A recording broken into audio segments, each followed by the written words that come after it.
That blue ogre is about to crush the survivors when, out of nowhere, the portal explodes and a man appears to change everything. How did a low-level hunter become humanity's last hope? To understand this twist, let's go back to the beginning. Graduation day should have marked the beginning of a new journey, but for these young people, the future was about to be violently ripped away. One false step, a crack in the asphalt, and the world Daesung knew began to tremble beneath his feet.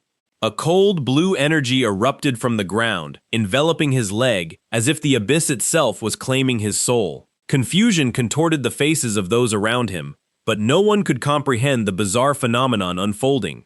Terror peaked as Daesung's body began to twist and contort, sucked into a vacuum of energy. The desperate screams of his classmates echoed as he was hurled into an endless descent, away from the light of the sun. The boy plummeted through an absolute void, where time and space seemed to lose all meaning. Each second of freefall was an eternity of uncertainty, until the end of the darkness finally appeared on the horizon. "I've fallen into hell," he realized as he hit the ground of a devastated world, where the sky burned in flames. He stared at the landscape of bones and fire with wide, terrified eyes, asking into the emptiness, "What is this?" The silence was shattered by the growls of bloodthirsty beasts, already lying in wait for new prey. Grotesque monsters clashed in a savage dispute for territory, and Daesung realized he was nothing but lunch here. The jaws of a gray creature snapped shut over the flesh of another, proving that the only law here was survival. Red lightning tore across the sky as the agony of dying monsters filled the heavy, suffocating air. Daesung dragged himself across the cracked ground, trembling with dread as he whispered to himself, Where am I?" Fear soon gave way to a far more primitive and urgent need that began to gnaw at his insides. Gazing at the carcass of a fallen beast, desperation made Daesung see only one thing: fresh meat. He lunged at the remains without a second thought, his stomach rumbling louder than any warning from his conscience. "Don't vomit! If you don't want to die, you have to eat," he ordered himself, swallowing the impossible. Every bite was a test of endurance, an internal struggle to maintain sanity as the taste of blood flooded his mouth. But the meal was interrupted by the colossal shadow of a green monster emerging from the darkness to hunt him. The beast let out a roar that shook the ground, charging at the boy with a fury that brooked no mistakes. "Get lost, you damn monster!" Daesung screamed, feeling a wild surge of adrenaline awaken in his muscles for the first time. He clenched his fist tightly, feeling a strange and powerful energy begin to flow through his veins. The impact of the punch struck the monster squarely, and the sound of cracking bones echoed across the entire battlefield. The exchange of blows became a blur of violence, as Daesung fought like a cornered, ravenous animal. Between insane laughter and tears, he crumbled into thoughts. "Mom, I miss you so much." The monster attempted one last desperate attack, but Daesung was no longer the same boy who had fallen from that portal. He pummeled the creature repeatedly, transforming his pain into pure destructive power until nothing remained but silence. Time became a dead concept as the young man wandered through the desolate plains of the underworld. Each day was a new scar, each night a new nightmare he had to conquer to see the next dawn. He walked among the shadows of slumbering colossi, learning the secrets of a world that hated life. Daesung gazed at the fiery horizon, realizing the only way out was to climb to the top of the food chain. His skin hardened like leather, and his eyes gained the glint of a predator that never sleeps. He learned to hunt in silence, moving like a ghost among the remnants of civilizations that hell had devoured. Solitude was his only constant companion, a weight he carried as he strengthened his spirit and body. He found forgotten weapons on ancient battlefields, relics of warriors who weren't strong enough to survive.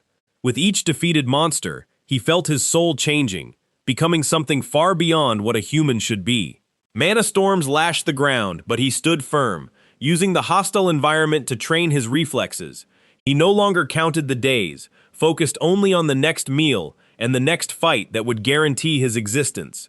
Survival instinct transformed fear into a chilling calm that preceded each of his fatal attacks. Daesung watched the lesser demons fighting among themselves, seeing only opportunities to become even more powerful. He crossed valleys of toxic mist, where death lurked around every corner, but nothing seemed scarier than giving up. His mind clung to distant memories of Earth, the only fuel preventing him from becoming a complete monster. He carved his own path through hordes of beasts, leaving behind a trail of blood and destruction. The heat of the eternal flames no longer bothered him, becoming part of the environment he now mastered with skill. Every combat technique was refined in the heat of battle, where the simplest mistake meant a brutal and definitive end. He stared into the abyss, and the abyss began to recede before the unwavering determination of a man who wanted to return. The mana around him began to vibrate in sync with his will, responding to the command of its new master. Daesung became a whispered legend among the demons, the human who refused to die and defied fate.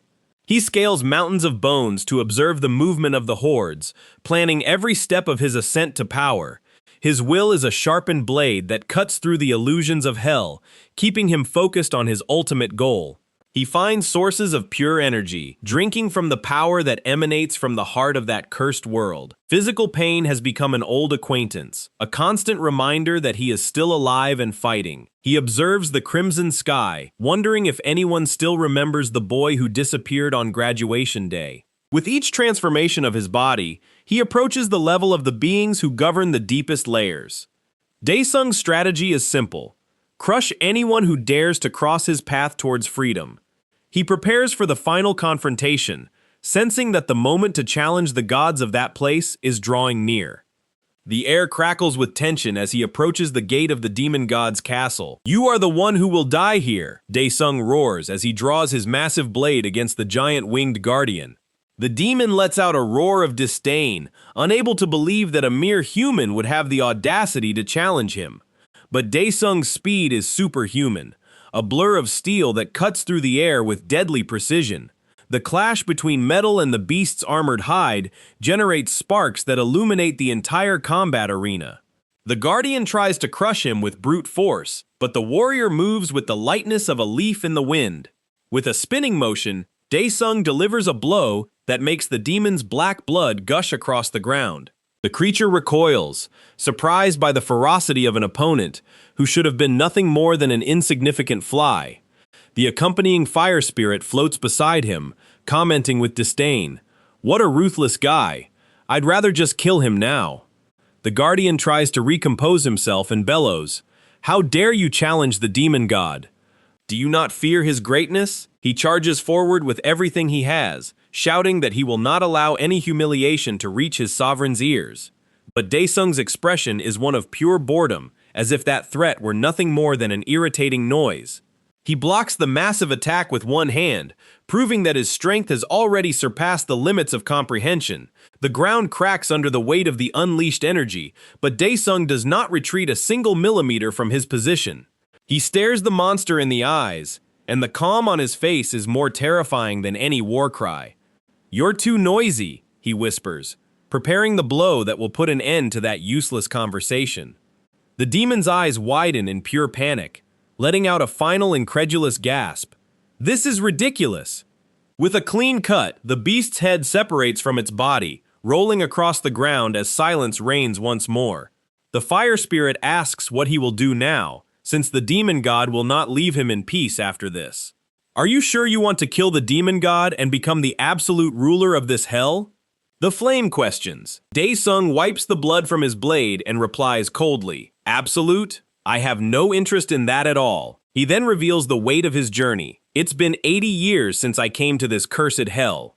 I fought against endless monsters just to survive each damned day," he vents in anger. He looks at the corpses around him and admits that those were truly incredible guys in combat. They all had their stories, but I only have one question. Why did the Demon King bring me here? The fire spirit scoffs, asking why he doesn't simply politely apologize to the demon god. "Go there and beg for forgiveness right now," the flame suggests. But Daesung is already walking towards the throne. He stops for an instant and says with a somber voice, "No, a very high price must be paid. For bringing me to this place and making me suffer for so long, they will regret it." The Black Castle rises before him like a monument to the agony of all who fell before. Daesung advances alone against the fortress, the silhouette of a man who has become the greatest nightmare of hell itself. He cracks the bones in his hand, feeling the energy of restoration pulse as he prepares for the final slaughter. "Let's go!" he exclaims, charging into attack as his aura explodes in devastating blue flames. The throne guards are decimated before they even realize that death has come to visit them. Suddenly, the scenery around him begins to tremble and fragment as if it were shattered glass. A word echoes in his mind, out of place and strange in that war-torn environment. Hospital? Daesung sees images of a clean and calm place, thinking, "It's been so long since I dreamed of Earth. 30 years?" He wonders why his mind would create such a vivid illusion of a modern hospital room. The image of his young, unscarred face appears before him, a brutal contrast to the warrior he has become. "I can't move. It must be a lucid dream," he reflects, trying to force his muscles to obey. He tries to reach out and touch that impossible reality, feeling that something is profoundly changing. The sound of a glass falling to the floor echoes with a clarity that shouldn't exist in a mere fantasy. A woman stops at the door, letting the tray slip from her hands in a paralyzing, silent shock. Daesung's eyes widen, his heart pounding as if it would explode from his chest. "My son, he woke up," she whispers, but he refuses to believe it. "I don't like dreams like this." He feels anger at that cruel, childish illusion, wanting to shatter it before the pain of longing destroys him. But when she runs and embraces him, sobbing, "Oh, my baby," Daesung's world simply stops spinning. He feels the warmth of her body and the scent he never forgot, even after decades of blood and fire. It has to be a dream, but why does this feeling seem so real? He wonders, utterly lost. Tears begin to stream as he tries to understand how that woman could be there, holding him so tightly. The scene cuts to the final battlefield, where the colossal carcasses of monsters lie scattered across the ground. Daesung breathes heavily amidst the remains of the demon god, admitting, "Wow, I really thought I was going to die just now." The fire spirit admits it never thought he'd win, and Daesung tells it to shut up because he was distracted fighting. The demon god's statue begins to crumble, marking the end of an era of tyranny in that nightmare realm. The warrior explains that the demon tried to cowardly attack him while feigning conversation, almost slicing his neck. "Now that you've killed him, you are the absolute ruler of this hell. What will you do?" the flame asks. Before he can answer, a floating system window appears before his eyes with a divine proposal. The message is direct and impossible to ignore. "Would you like to return to Earth? Yes or no?" The fire spirit is confused by the question, but Daesung feels his soul has finally found a way out. He looks at his hands, calloused by 80 years of constant battles in that god-forsaken place. The idea of returning to the place he lived before being thrown into hell seems like a distant miracle. He realizes there's no longer any reason to hesitate or worry about that world of madness and suffering. Without a second thought, he extends his finger to confirm his decision and abandon that realm forever. A blinding light envelops his body, disintegrating the armor and sword that had been his only friends for decades. Daesung closes his eyes, letting the energy of restoration carry him back to where it all began. "Han Daesung, can you hear me?" A clinical, worried voice penetrates the fog of his consciousness. The doctor explains to the family that, as he'd been in a vegetative state for a long time, it would be difficult for him to move now. Daesung's mother cries with joy, thanking the doctor, who says it's all thanks to her sincerity and care. But a scream of pure agony rips through the silence of the room as the boy awakens in absolute terror. He looks around with wild eyes, his mind still trapped in the bloody battlefields of hell. "Stay calm, Mr. Daesung," yells the doctor, trying to restrain the patient who thrashes frantically on the bed. His breathing is shallow, short, as if Earth's air were too heavy for his smoke-accustomed lungs. Some young people in the room are terrified, asking if he's turned into a monster and if they should report him. The doctor tries to hold him, but Daesung reacts with the instinct of one hunted for 80 long years. He grabs the doctor's arm with a strength that shouldn't exist in a body that had wasted away for so long. "A curse? Paralytic poison? What have you done to my body? This has to be a nightmare," he roars. The doctor recoils in horror, feeling the murderous intent emanating from the young man who just woke up. Daesung tries to stand, but his legs give out, and he collapses to the floor with a dry, metallic thud. "How could I have lived like this until now?" he exclaims, feeling the weakness of his human flesh like a prison. His sister screams his name, but he is plunged into a fury that no one there can even imagine. 80 years fighting. 80 years. Do you think I'll accept dying peacefully now? He challenges. He remembers the desperate prayers on the frozen ground of hell and swears he will never be a victim again. The mental confusion is absolute as war memories clash with the sterile reality of the hospital. "Let me go back," he roars, unsure if he wants to return to hell or to the life that was stolen from him. Nurses rush into the room, trying to control the chaos that has erupted in the rehabilitation ward. Daesung threatens to kill everyone if they don't release him, frustrated at waking up in such a horrifyingly weak body. Suddenly, he notices something through the window that instantly freezes his blood in his veins. The sky is darkening, but it's no ordinary storm brewing over the city of Seoul. He observes the distortion in the air and whispers with growing dread, "Could that be?" Golden lightning streaks across the heavy clouds, and the atmospheric pressure begins to crush the building. People in the streets stop to look, pointing at the phenomenon that defies all laws of physics. A portal? Why is this appearing here now? Daesung questions himself, recognizing the energy. He struggles against the nurses, screaming that they have no idea of the danger coming from that sky. But a syringe needle pierces his neck, injecting a potent sedative to calm his nerves. He begins to lose consciousness, murmuring death threats as the world starts to spin. His eyes close against his will, but the last image in his mind is of the portal opening. The medical team breathes a sigh of relief, oblivious that the real nightmare is only just beginning outside. The news channel goes live with a special report. At 9 in the morning, a portal appeared in the sky above Seoul.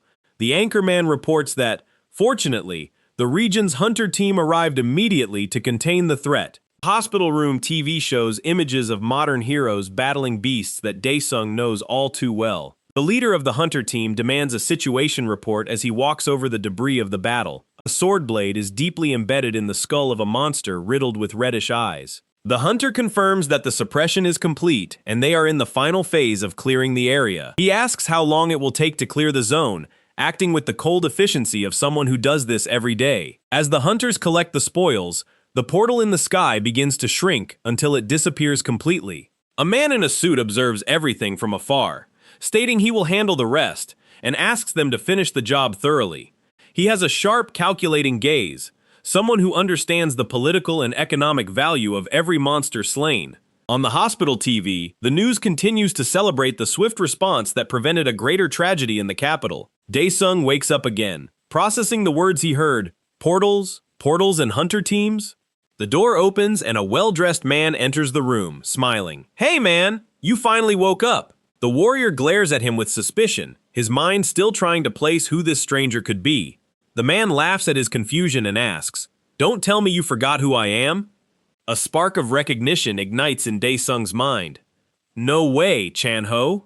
"Yes, it's me. Chanho, are you all right?" asks the old friend, now an influential businessman. Daesung tries to orient himself, but the next piece of news is a punch to the gut.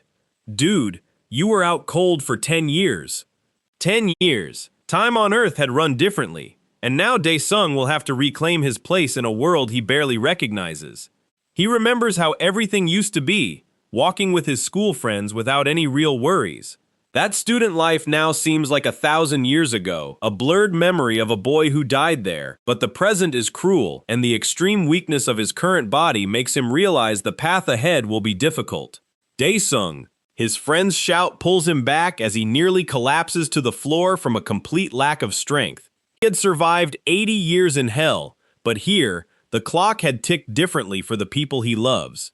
"This is a relief," the hero replies. But Chanho doesn't understand what his friend truly means. Chanho explains that his mother suffered too much, working multiple jobs just to pay off all the hospital debts. "Get your body in shape soon. You're the head of the family now," his friend encourages him, trying to boost his spirits. He even promises to get Daesung a job as soon as he leaves, showing he's a loyal companion. The warrior simply nods, feeling the crushing weight of responsibility on his shoulders. for the first time in a long while. The wheelchair's wheels screech against the cold floor, marking the beginning of a journey he never imagined. His mother takes him to the courtyard and asks if the weather is pleasant, trying to act as if everything is fine. Daesung knows he fought to survive in hell, but now he has a family that depends entirely on his success and protection. He looks at his own trembling hands and feels a deep hatred for the fragile condition he is currently in. I'm just a burden now.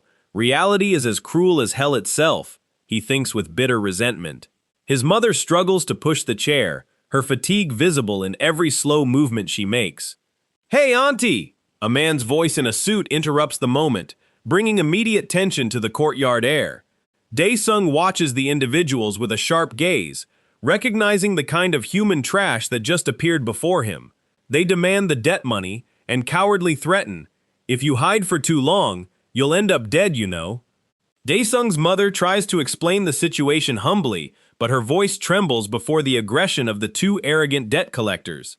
She pleads for forgiveness and promises to prepare the money for next month, desperation shining in her tired eyes. "Next month? You've said that countless times," the thug yells, completely losing patience with the poor woman. She continues to beg for a little more time, but the man curses heavily and approaches in a rage. "Who said you could touch me?" he roars when the woman tries to grasp his arm in a gesture of plea. With a brutal shove, he pushes her away, making her let out a cry of pain that echoes throughout the area. The thug says that borrowed money must be paid on time and that he won't be made a fool of by anyone. She cries and begs them not to do this in front of her son, trying to maintain what little dignity she has left. The man looks at Daesung with contempt and laughs at the situation, mocking her for being humiliated in front of him. Without any warning, the coward lands a violent slap across the woman's face, screaming that she needs a beating to learn how to obey. Daesung's blood boils instantly, and his eyes gleam with a fury he hadn't felt in a long time on Earth. "You damn worms," he murmurs,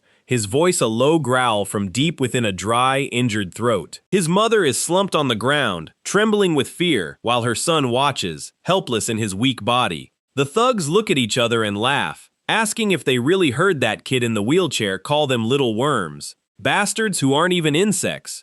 Daesung repeats, hatred overflowing in every word he spits at his aggressors. His mother panics and begs him to stop, knowing these men have no mercy for anyone who defies them.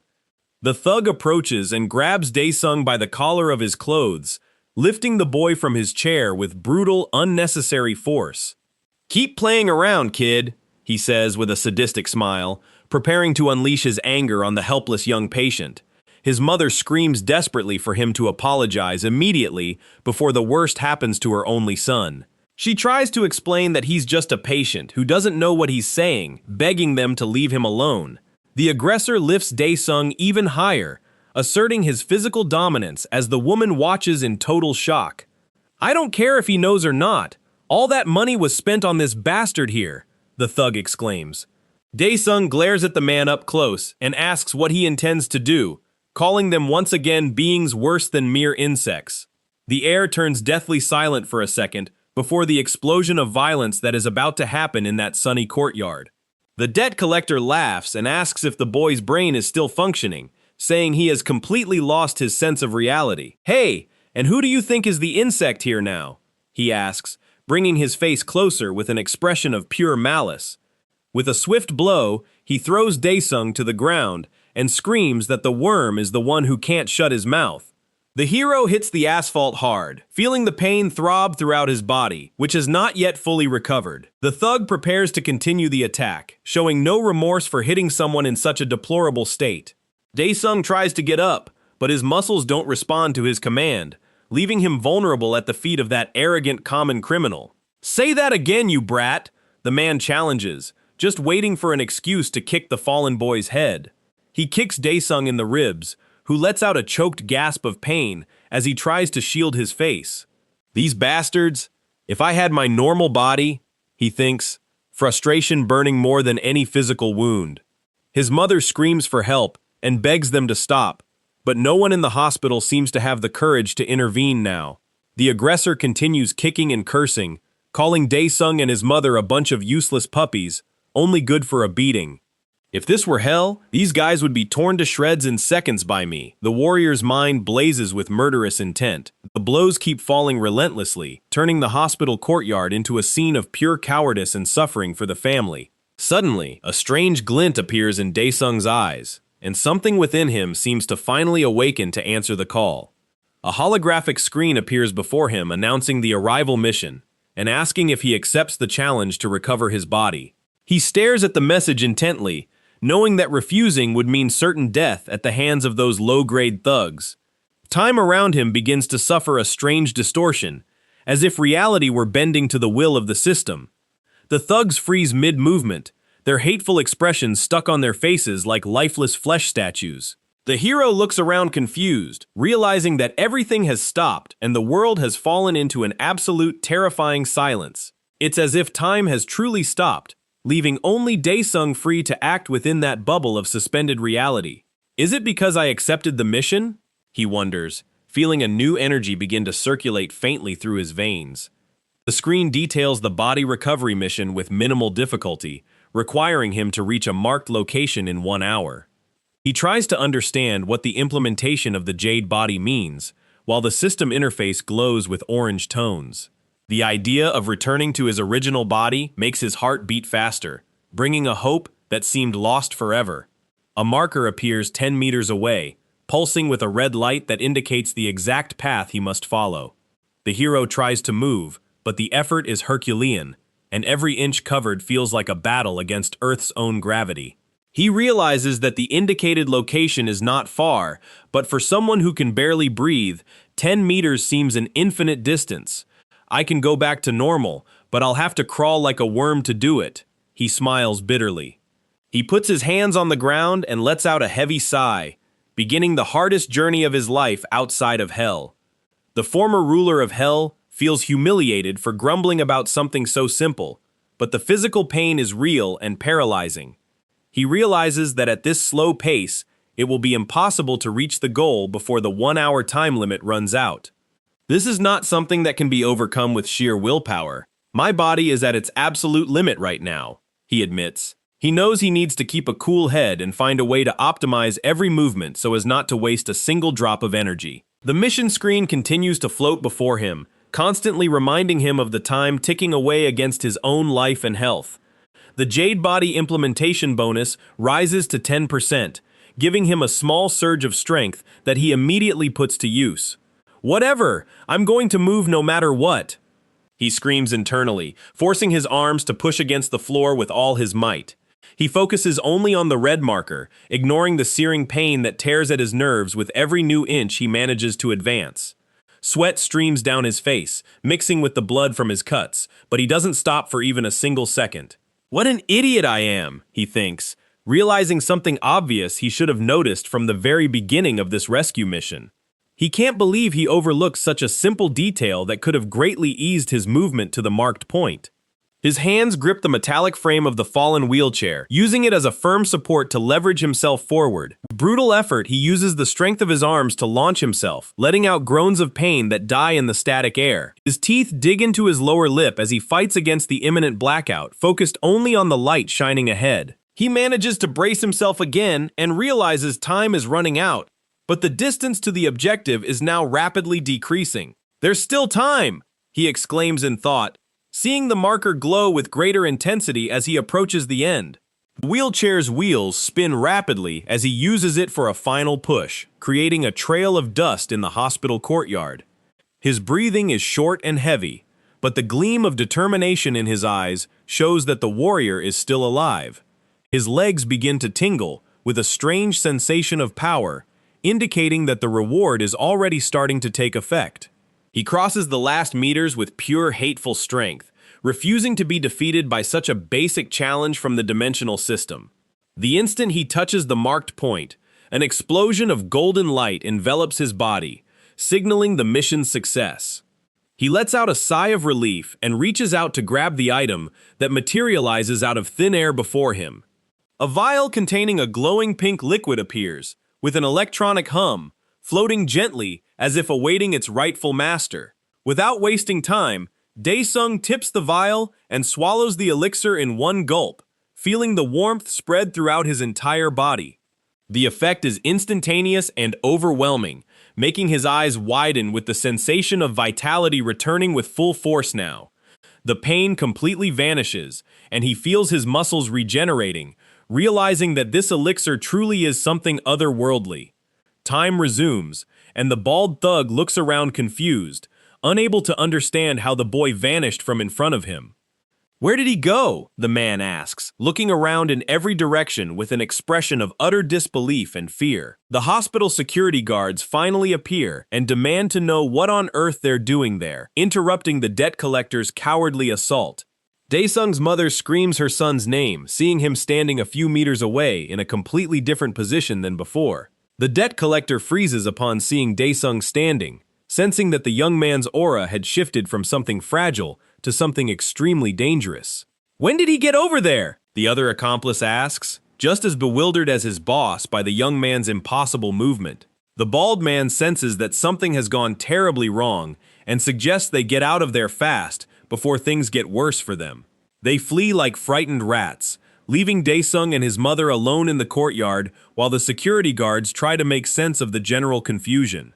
The hero watches the thugs depart, but his focus is already elsewhere, exploring the new possibilities of his system. He recalls how he had tried to summon the status window many times before without success, almost giving up on receiving any technological response. The interface's silence bothered him, but now he understands that he needed a real trigger to reactivate his sovereign abilities. His dark eyes gleam with new determination, knowing that the journey of restoration is only truly beginning in this world. He shouts the system commands in his mind, demanding that the status window and missions appear before him now. "I need to recover my body before those scumbags return," he reasons, understanding that his rest time is over. A new interface materializes before him, displaying information he is still trying to process with his tired and worn-out human mind. Suddenly, the scenery changes drastically, and he wonders where he ended up, looking at a cloudy, ash-filled sky. He walks through the dark void, feeling that he is in a place between dimensions, a training ground created by the system itself. Is this a dream? He questions himself, but the weight of his steps on the solid ground says otherwise. He decides that no matter if it's real or not, he will follow the instructions to become strong enough to protect his mother. "Then, let's begin," he exclaims with a defiant smile, ready to face any horror the system decides to throw at him. Before him appears a giant blue monster with enormous fangs and glowing red eyes, a creature exuding pure murderous intent. Daesung lets out a long sigh, preparing his warrior spirit for the first real battle since returning to the human world. He clenches his fists and feels the energy circulating, though it's still just a fraction of what he used to wield in hell. The hero charges forward with surprising speed, leaving a trail of smoke behind as he launches himself against the monstrous, heavy enemy.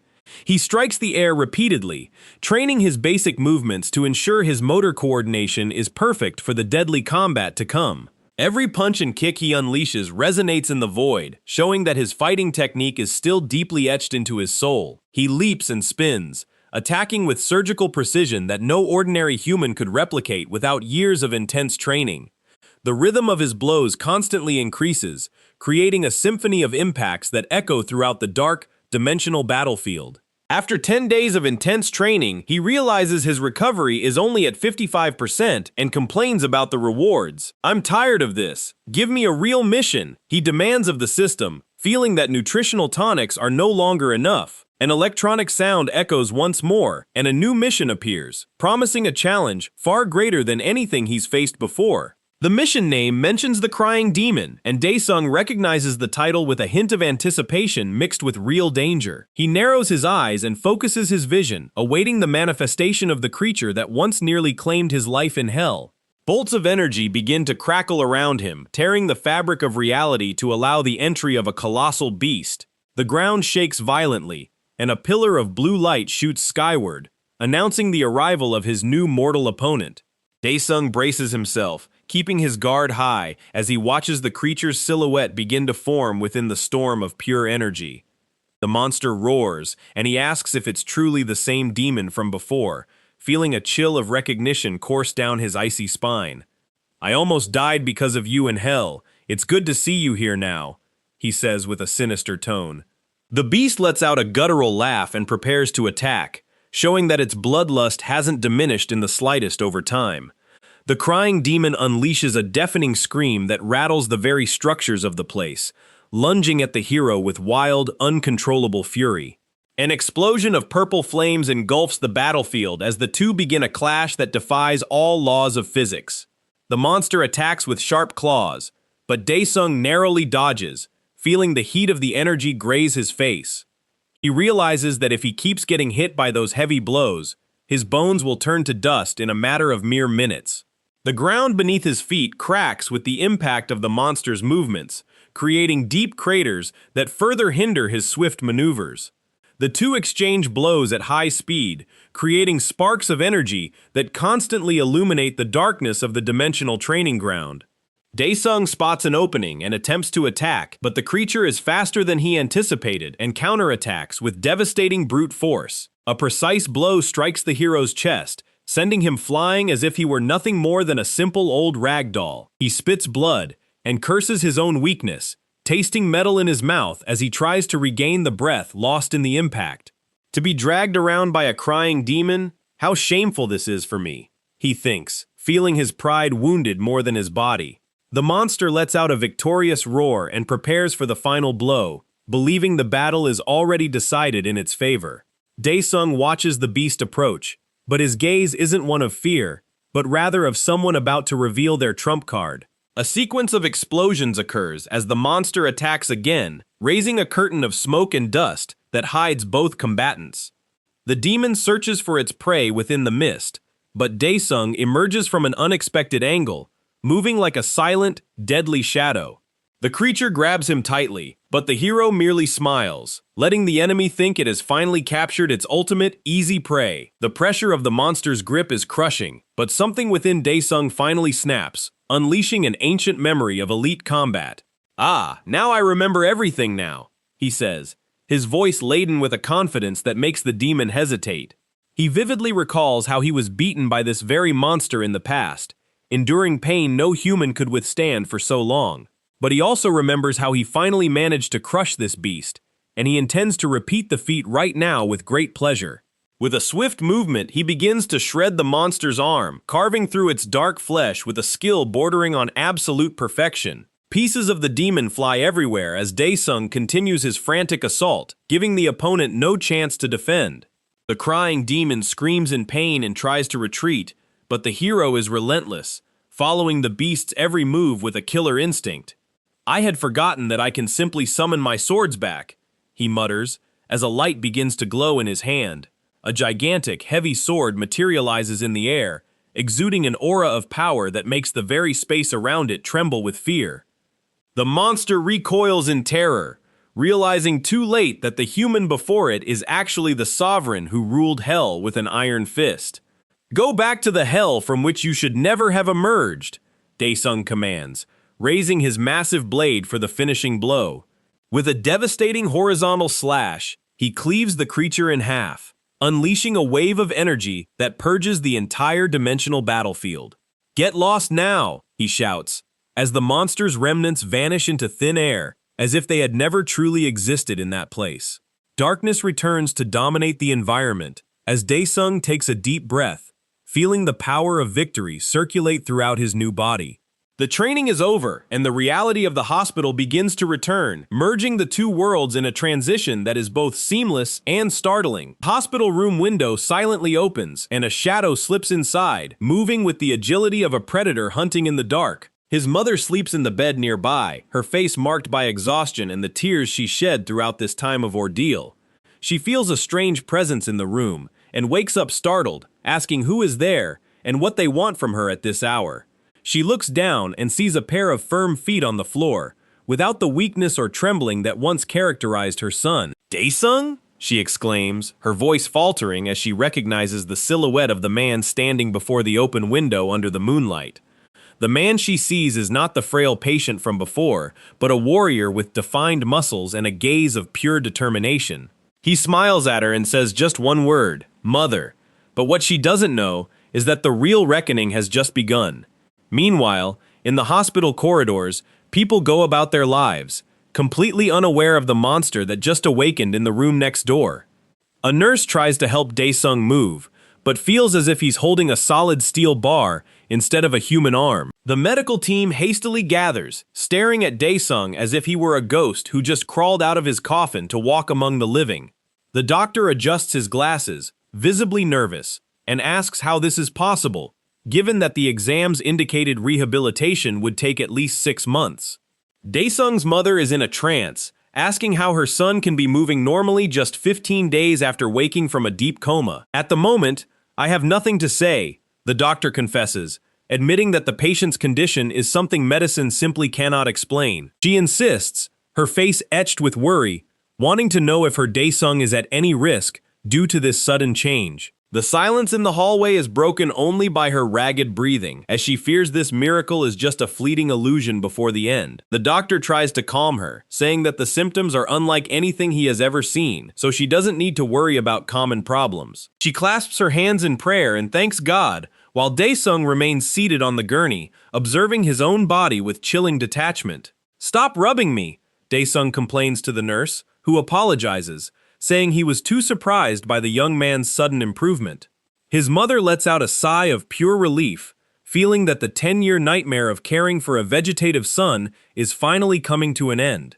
Daesung moves his arms and feels much more comfortable now, with no trouble walking or using his limbs with full strength. But he knows this is just the beginning, for he needs to return to his original body, the one that ruled the depths with an iron fist. He calls for his mother, noticing that she is talking to Nurse Kim at the counter, and doesn't want to interrupt her moment of peace. His mother thanks the nurse immensely, who returns the affection by saying that her effort as a mother was what truly kept the boy alive. "This is nothing compared to what you've been through in these 10 years, says the nurse, acknowledging that the woman is a true real-life warrior. For them, what happened in the room is a divine miracle, a reward for so much suffering, and for never losing faith in the impossible. Daesung hears everything from afar and closes his eyes, thinking that no one there can even imagine the kind of training he endured to stand on his feet. He sees tears streaming down his mother's face and feels a pang of guilt, but also a determination that burns like embers in his chest. He clenches his fist so hard that his knuckles crack, feeling power bubbling beneath his skin like a volcano about to erupt. The pressure he exerts is so great that the air around him seems to vibrate, signaling that this ordinary human body won't withstand such power for long. Daesung's gaze completely changes, becoming sharp and somber, focused on a single objective that the system has just placed before his eyes. He leaves the room unnoticed and heads to an isolated spot, where the veil between realities begins to tear open once more. He enters the hospital bathroom and whispers the command word, Pantheon. Activating the transition to the test dimension prepared by the system, the world around him begins to dissolve into pixels of light and shadow, while gravity seems to pull his soul from Earth. The white walls of the hospital give way to an infinite void, a dimensional battlefield where only the strong can maintain their sanity. Rays of red energy cross the dark sky of this new reality, announcing that the next challenge will demand much more than brute physical strength. At the center of this void, a silhouette begins to form, emanating an overwhelming pressure that would make any elite hunter drop to their knees immediately. Daesung questions the system, asking if the implementation of his powers cannot be done faster, as he is in a hurry to act. He no longer wants to wait, he wants his throne back, and wants to protect his family with the power he earned with blood and sweat. The word Inferno glows on the system screen, and a savage smile appears on Daesung's face as he realizes the test will be nostalgic. He prepares for combat, adjusting his stance as mana energy begins to swirl around him like an invisible tornado of destruction. The ground beneath his feet cracks with the weight of his aura, revealing that even in this incomplete state, he is already a walking calamity. Suddenly, light explodes in the center of the arena, revealing the opponent the system chose to test the limits of his newly restored body. A white-haired warrior in black armor emerges, wielding a gigantic sword, the exact image of what Daesung was when he ruled the Abyss. Daesung cleans his ear and mutters that the environment isn't as noisy as he expected, maintaining absolute calm in the face of imminent danger. The doppelganger breaks into a terrifying smile, revealing sharp teeth and eyes that gleam with the promise of a swift and very painful death. The copy advances without warning, moving so fast that it leaves only a trail of purple light behind, cutting through the air with a massive blade. Daesung's eyes widen, and he gasps, "No way! It's him!" Recognizing himself in his cruelest and most powerful form from the past. The creature roars, "It is me!" and the sound of its voice makes the dimensional space itself tremble and crack like tempered glass. He is the personification of the absolute sovereign, carrying a sword that seems to have been forged in the heart of a dying black star. The system window confirms the worst. The designated target is Han Daesung, race doppelganger, and the objective is to fight until only one survives. The two face each other in the middle of the infinite arena, a reflection of the present against a shadow of the past, both thirsty for a real fight. Well, the absolute sovereign of hell. That's why the system gave me this challenge, Daesung says with a spark of excitement in his eyes. The combat begins with a crackle of energy, and the doppelganger attacks with a speed that defies the laws of physics and human perception. Sparks fly everywhere as their murderous intentions collide in the center of the pantheon, generating devastating shockwaves. Daesung focuses his vision, realizing that any millisecond error will result in his head rolling across the cold ground of that strange dimension. The copy swings its heavy sword as if it were a feather, delivering blows that rip fissures in the ground and scatter energy shards everywhere. Daesung narrowly dodges, feeling the cutting wind of the blade graze his face, almost tearing off his skin in the act of defense.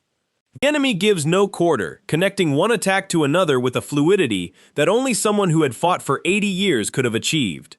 Daesung tries to counterattack, but realizes that his current strength is still a joke compared to the devastating power his original self now possesses. The doppelganger leaps and descends with a vertical strike that seems to want to split the very planet in half, forcing Daesung to retreat sharply. "Damn it!" he snarls through gritted teeth, realizing he underestimated how much power he truly lost by returning to the world of ordinary humans. Sweat begins to stream down his forehead as he analyzes his opponent's movements, searching for an opening that simply doesn't seem to exist. The white-haired shadow advances again, laughing at Daesung's weakness, delivering a punch that throws the hero across the arena. The impact is so strong that Daesung tears through several layers of reality before he can stabilize and get back on his feet with difficulty. He spits blood and wipes his mouth, feeling his ribs begging for mercy after only a few minutes of intense, brutal combat. "It's just a fake copy," he yells at himself, trying to keep his mind focused as the enemy prepares for the next massacre. The doppelganger's eye glows with a sinister light, locking onto Daesung like a predator that has just cornered its defenseless prey.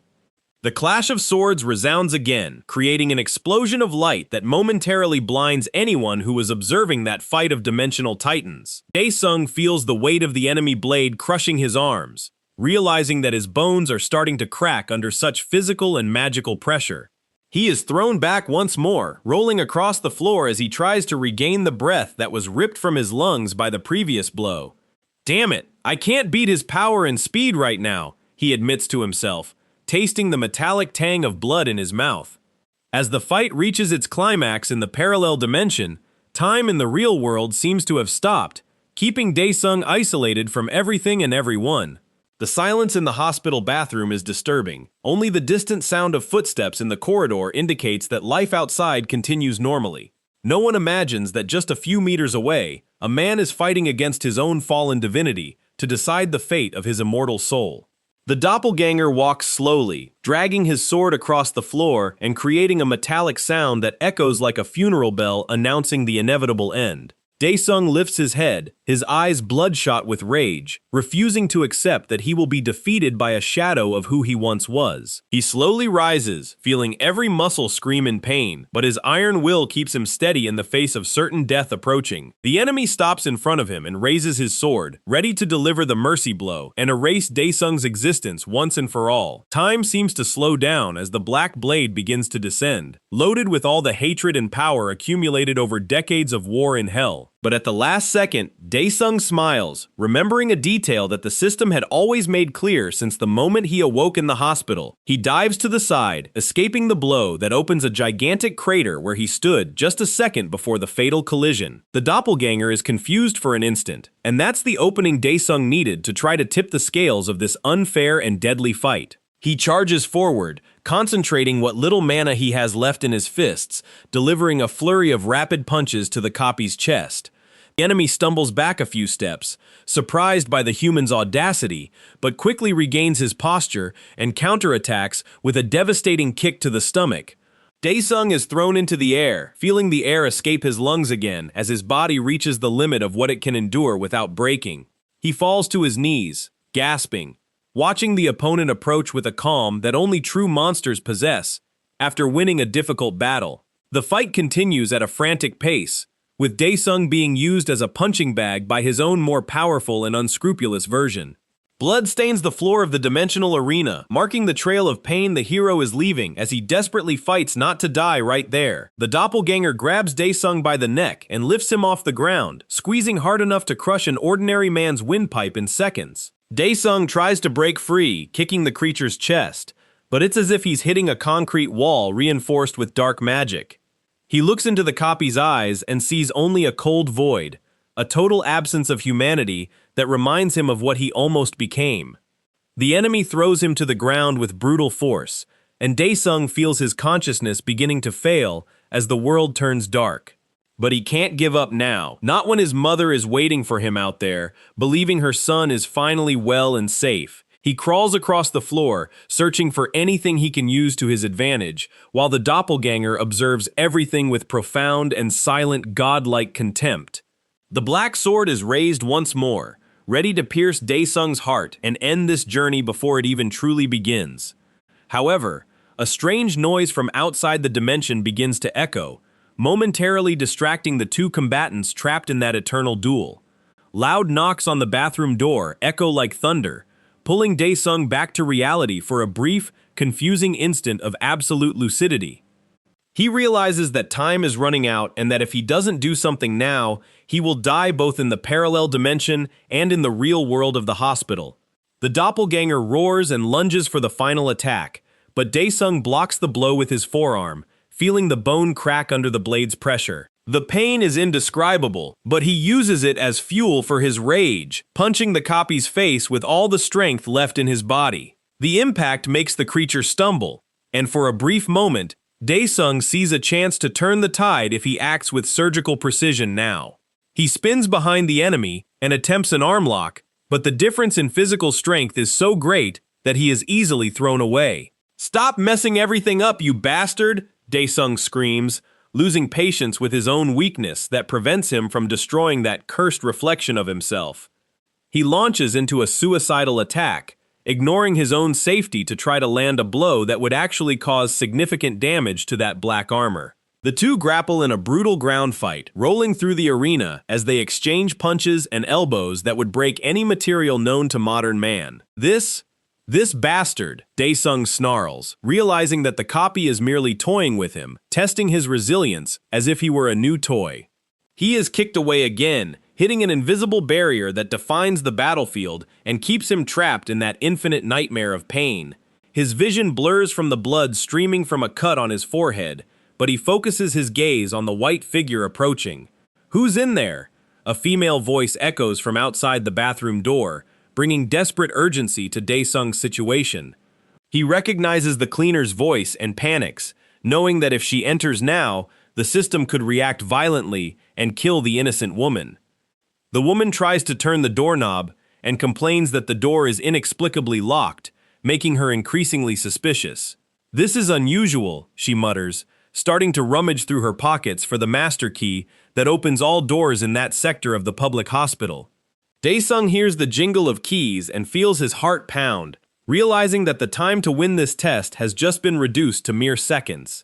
The cleaner's hand grasps the key, moving towards the lock, while in the Pantheon dimension, the doppelganger raises its weapon for the final blow. Daesung lies fallen, gazing at the blade gleaming under the crimson moonlight, feeling that the end of his journey has arrived far too soon. But then, A notification flashes in his mind, a sudden reminder that he still possesses a resource he forgot to use in the heat of battle. You have to think, Han Daesung, a way to kill it. No, to kill me. My hellish self would have a plan, he whispers to himself. Suddenly, the word inventory bursts into his thoughts like a lightning bolt of hope amidst the utter darkness of that imminent and terrible defeat. Outside, another employee calls the cleaner, informing her that she needs to go to the third floor immediately for a heavy-duty cleaning emergency. She stops what she's doing, glances at the door one last time, and decides to follow her colleague's call, leaving the door locked as it was before. Daesung releases a breath of relief he didn't even realize he was holding, now focusing all his attention on the system window that is opened.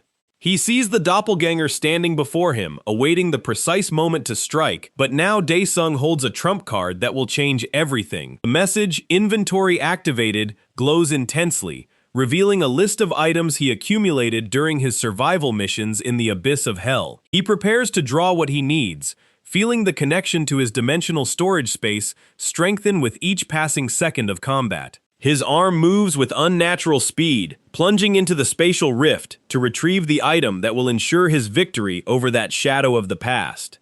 Wait, he murmurs, watching the doppelganger hesitate for an instant, realizing something different is about to unfold in this arena of death. Daesung's smile turns wild and malicious once more, for he knows the fight isn't over yet, and he now holds the reins of control. He pulls out a reward potion vial, a rare item he received for completing impossible missions, which he had saved for just the right moment. If each vial recovers 20%, I can fight with just 5 bottles, he calculates rapidly, tearing open the first with teeth sharpened by fury.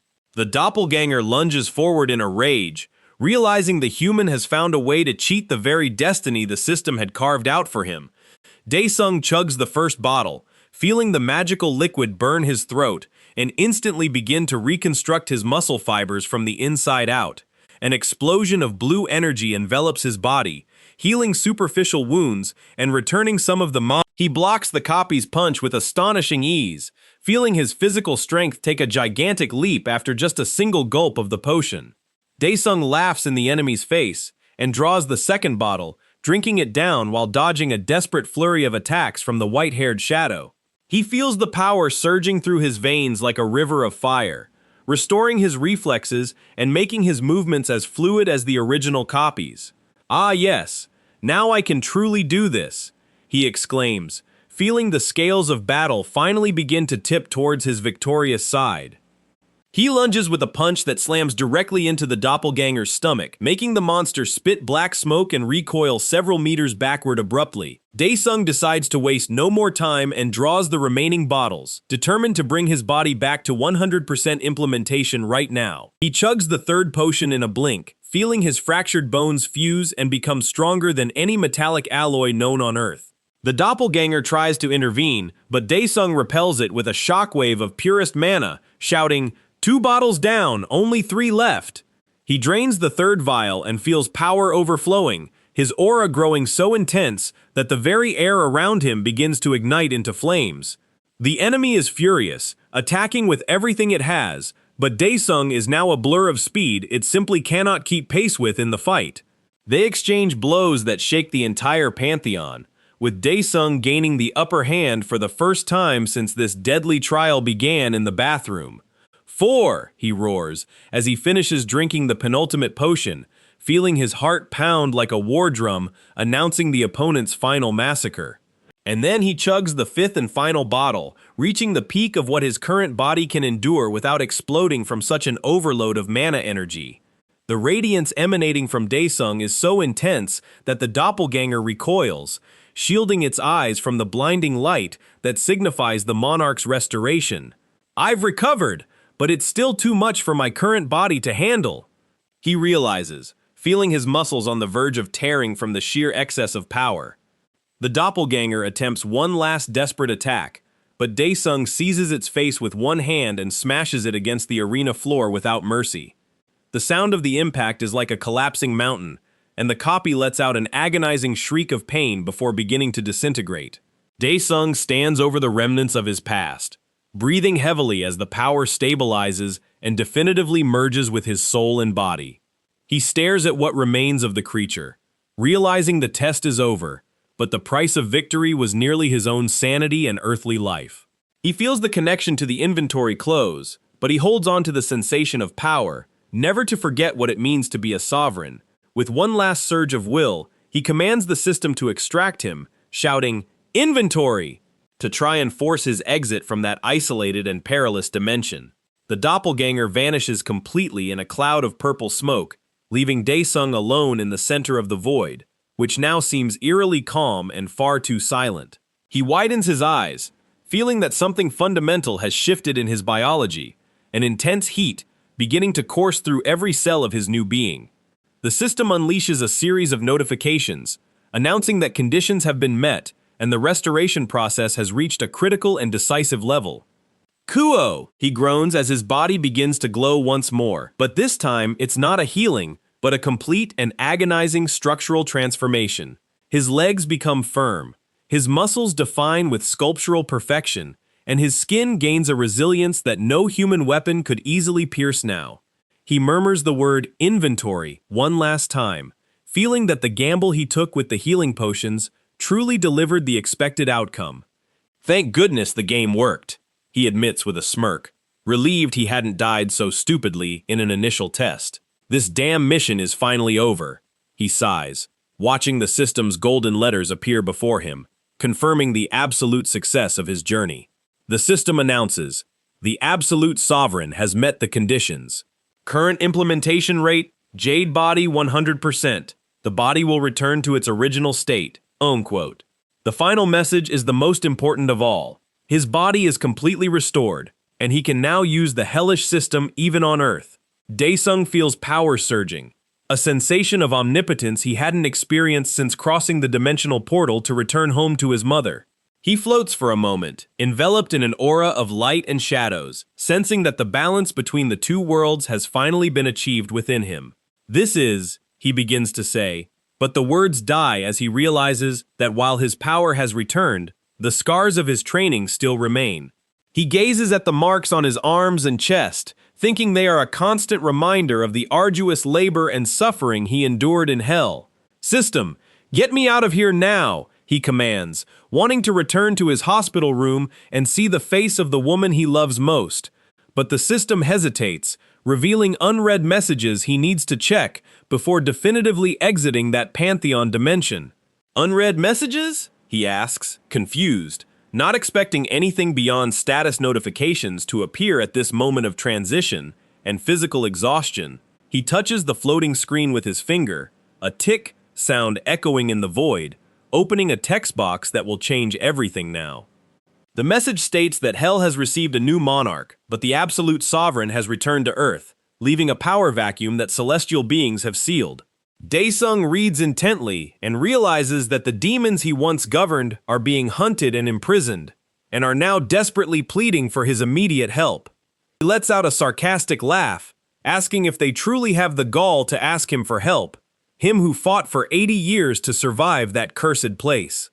"Just because I became your monarch?" he questions into the void, finding amusement in the irony of fate that still pursues him even after death. He glares at the screen with deep contempt, recalling every betrayal and every battle he had to win alone to reach the top of the hierarchy. He slowly raises his hand, his cold gaze fixed on the symbol of the demons who clamor for his divine and mighty intervention in their private war. With a swift motion, he flips off the system screen and roars at the top of his lungs, "Go to hell, you damned bastards!" He has no intention of returning to that place. His life now belongs to Earth, and he will use it to exact every last cent from those who wronged him.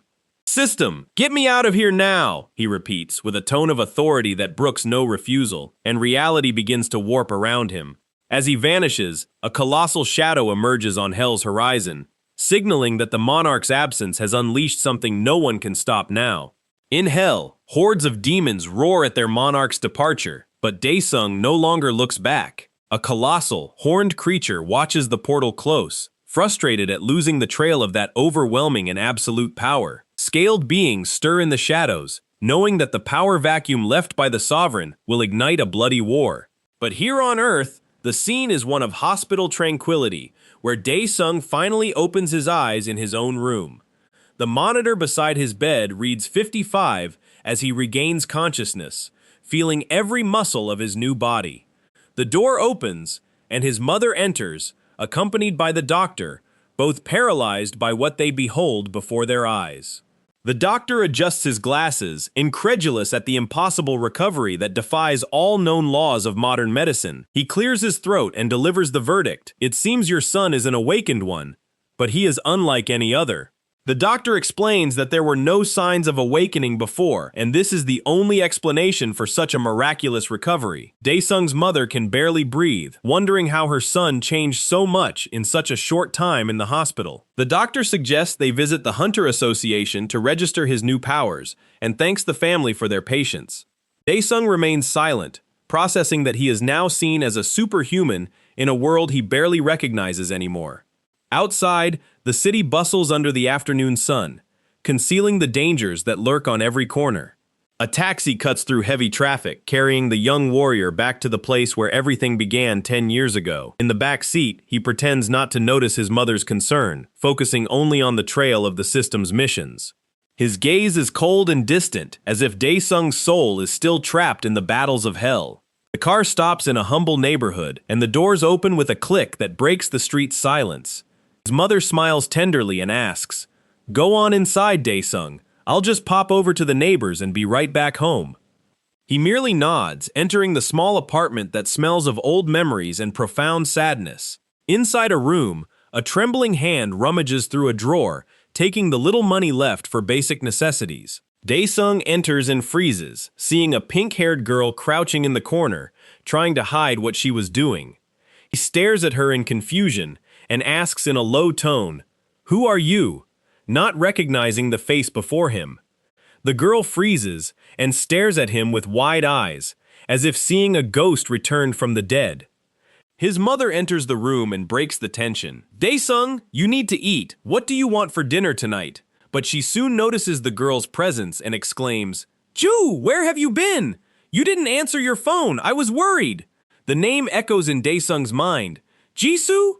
He repeats, realizing this is his little sister, now so grown up. She averts her gaze, visibly uncomfortable with the presence of her brother, who spent 10 years in a vegetative state in a bed. His mother notices the money in her hand and asks, horrified, "You took it again?" revealing the family's financial crisis. Jisoo shoves the notes into her pocket without a word, her face shut tight in an expression of pure bitterness and exhaustion. She walks past her brother without meeting his gaze, leaving a trail of tension that weighs heavier than the air itself. Daesung remembers the little Jisoo who called him the best brother in the world, and the contrast now tears at his heart. She whispers with contempt, "You look perfectly fine, while every single day has been a living hell for us out here." Daesung feels the crushing weight of those words, realizing that his absence had utterly destroyed the lives of the people he loved most. Before he can react, loud shouts erupt from outside, shattering the last vestiges of peace. Someone violently pounds on the door, roaring, "Hey, Auntie, open this damn door now or we'll break it down." His mother and Daesung exchange glances, but his gaze is now that of a predator who has just been provoked. "I'll count to 3. If you don't open up, we're coming in the hard way," shouts the man in the gray suit.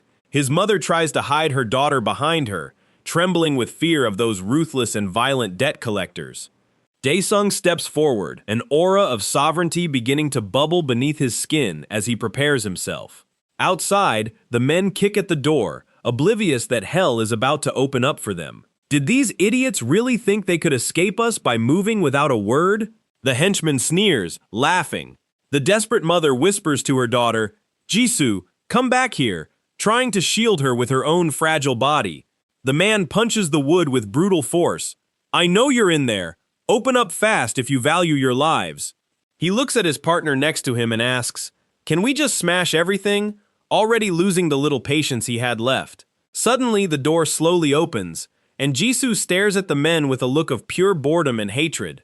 She runs a hand through her hair and complains, "Ugh, what an infernal racket you're making at my door. How annoying." The two thugs fall silent for a second, surprised by the girl's defiant attitude in front of dangerous criminals. The scarred henchman asks his boss, "Who's this? Looks like the daughter of the indebted family." The leader watches her with a malicious grin, contemplating how he could use the girl to settle the outstanding debt. "What's this? So you were home all along, hiding from us," he shouts as he tries to force his way in. The man in the black suit storms into the apartment, pushing everything aside and intimidating the two women with his towering height. His mother apologizes, explaining that her son was discharged today, and that's why she couldn't contact them sooner. She extends her hand with a few crumpled notes. "This is all I have right now. Please, accept it." The thug looks at the money and with a swift movement slaps her hand, sending the notes flying. "Mother!" Daesung roars upon seeing the scene, feeling rage explode like a storm within his frozen veins. The aggressor bellows, "You bitch! Do you think we came all this way for this paltry amount of change?"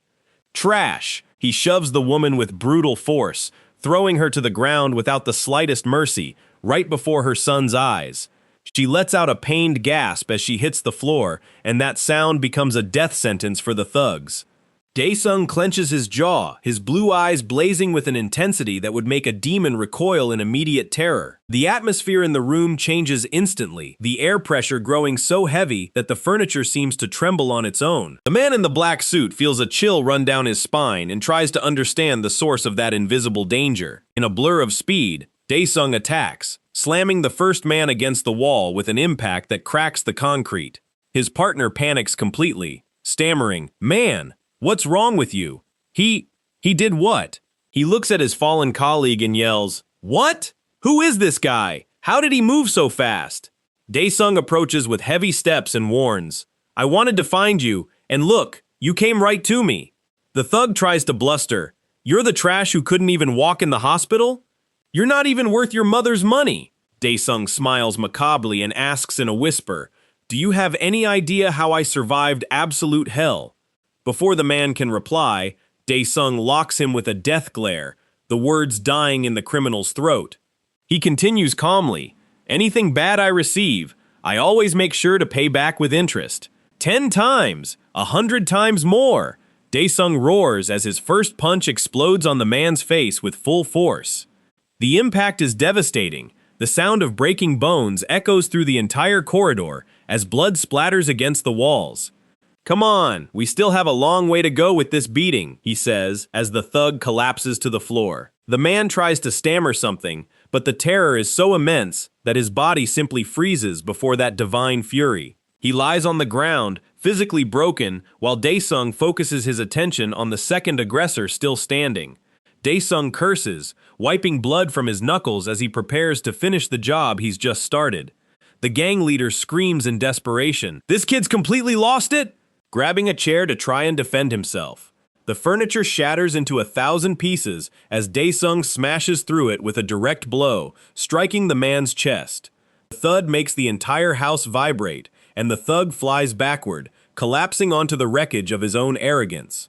He crawls, desperately trying to reach something at his waist, as cold sweat drips down his pale, dirty face. "You damned brat! Look at this! I'm gonna stab you all over!" he screams, pulling out a sharp, gleaming blade.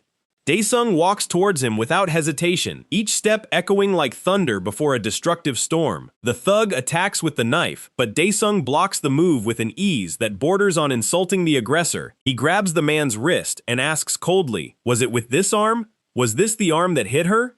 The criminal screams in absolute pain, "Hey, let me go! Let me go now, you monster!" trying to pull his hand away unsuccessfully. "The hand that hit my mother earlier!"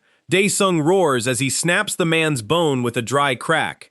The knife clatters to the floor with a metallic sound, signaling that the resistance of those vermin had finally reached its absolute end. The thug screams in agony, "My hand! My hand!" while the other tries to get up, coughing blood and groaning softly.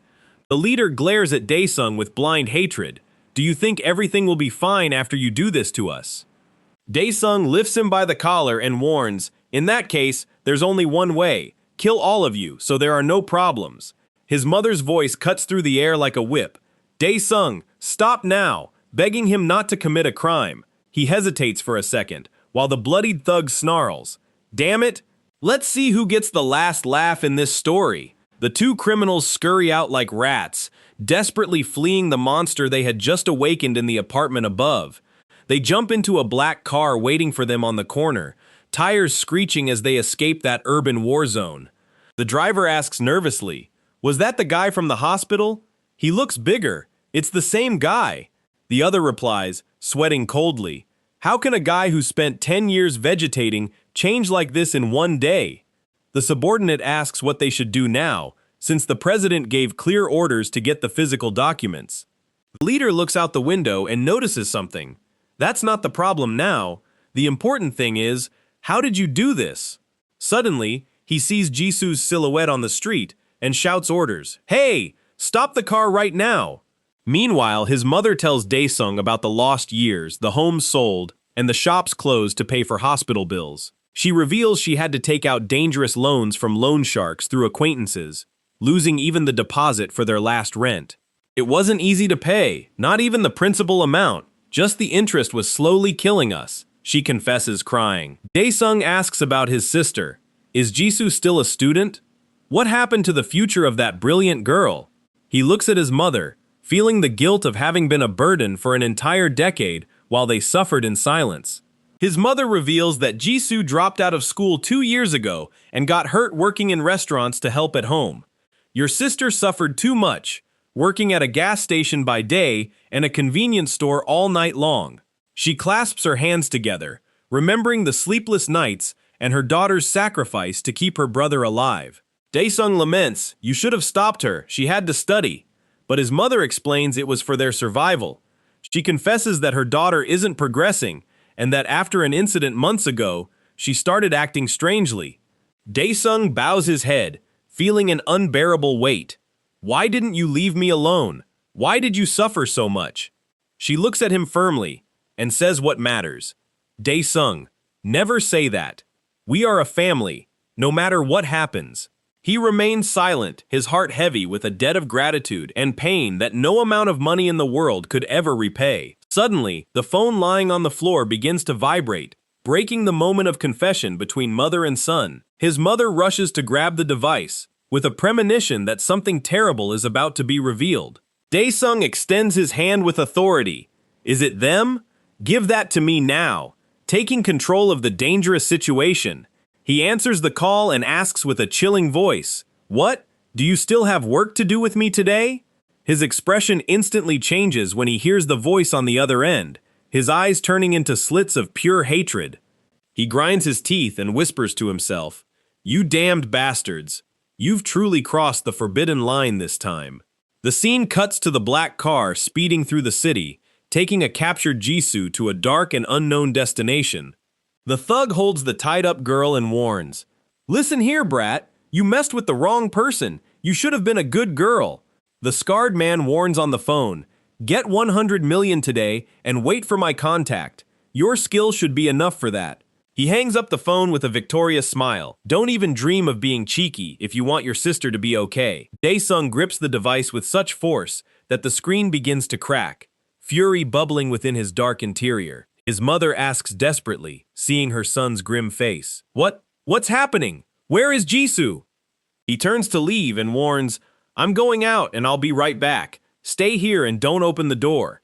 She tries to stop him, warning him it's dangerous. "If you hurt someone and go to jail, what will we do? Your mother won't be able to live if you get arrested again." She screams, pleading for the safety of her only son. Daesung stops before the gate, his imposing silhouette against the twilight that bathes the streets of that poor neighborhood. He says calmly, "I can't solve this by killing everyone, because this world here isn't the hell I came from." He takes a deep breath, reining in the killer instinct honed over decades of combat against demons and fallen gods from the abyss. His mother watches her son's back, sensing he has become something far beyond a mere ordinary human. She whispers his name in a pleading tone, "Daesung?" Hoping he's still the boy she once knew, he turns slightly, offering a reassuring smile. "Don't worry, mother. I promise everything will be all right. Nothing bad will happen. I give you my word as a monarch," he assures her, before vanishing into the street's darkness. The system sends a notification. Regressors adaptation complete. Reward, Basic tracking and shadow ability unlocked. Daesung taps the floating screen with disdain and mutters, "If you're going to give me something, at least make it useful and fast." He scans the list of recovered powers, feeling energy flow once more through his previously blocked mana channels. "There's nothing here I truly like," he grumbles. Yet he knows he needs every advantage to rescue Jisoo. He arrives before a decrepit commercial building, the perfect hideout for a gang of loan sharks to conceal their dirty crimes. Inside, the injured thug trembles beside the hostage girl. He wouldn't come here. He's not crazy, is he? The boss cackles, wiping blood from his nose. "Do you know where we are? This is our territory, our personal fortress. And what's he going to do?" "We have a valuable hostage in hand," he boasts, watching Jisoo struggle against her ropes. Suddenly, the entire building shakes, and the lights begin to flicker frenetically, an unnatural sight. The gang leader looks at the ceiling, confused and irritated. Did the light bulb burn out? Why is this damn thing flickering like that? He walks over to the electrical panel, trying to understand what caused that sudden power outage in their hideout today. An electric hum slices through the air, and fear begins to spread across the faces of the armed and dangerous criminals. "Damn it! What is that in the shadow?" One of the thugs screams, seeing a black silhouette moving along the walls. Sparks fly from the panel, and the smell of ozone fills the room, signaling that death has just entered. Daesung's shadow stretches out, colossal, swallowing the hallway light as he advances like a specter from the abyss. The elevator car's ceiling groans under overwhelming pressure, metal twisting as if made of thin paper. The men draw their weapons, firing into the dark, but the shots hit nothing but absolute emptiness. Screams of pure terror echo through the shaft as Daesung eliminates them one by one, with surgical precision and brutal force. He moves like smoke, appearing behind each target and vanishing before the next can even react or scream. Blood stains the metallic floor as silence reigns once more, broken only by the heavy breathing of the last survivor. Daesung emerges from the absolute darkness, his eyes glowing with a purple flame that seems to scorch reality itself. He grips a thug by the neck, lifting him off the ground with no physical effort, as if he were a rag doll. Dark energy emanates from his hands, suffocating the thug who begs for a mercy Daesung no longer possesses. He hurls him against the controls, sending the elevator soaring towards the floor where the gang leader hides. The doors open with a soft chime, starkly contrasting with the scene of carnage within the blood-splattered car. In the hallway, dozens of men wait with iron bars and knives, but they all hesitate upon seeing the monster arrive. Daesung walks calmly, each step cracking the concrete and making the air vibrate with a murderous intent never before seen. "You wanted money?" he asks with a voice that seems to come from the depths of the earth, echoing through the building's walls. He raises his hand, and the surrounding shadows transform into blades of pure, lethal energy, ready to strike. "I've come to deliver your payment, and I guarantee no one will want change this time," he warns gravely. The first horde advances, but Daesung sweeps them away with a single movement, breaking bones and shattering their will to fight. He is a hurricane of destruction, moving among his enemies as if they were frozen in time and space. The leader watches it all through the cameras, trembling with fear as he realizes his fortress has now become his own tomb. Daesung reaches the final door, kicking it with such force that the hinges fly off like fatal projectiles against the bodyguards inside. The gang boss tries to use Jisoo as a shield, pointing a knife at the girl's neck in pure desperation. "Take one more step and she dies," he screams, but his voice falters upon seeing the glint in Daesung's eyes.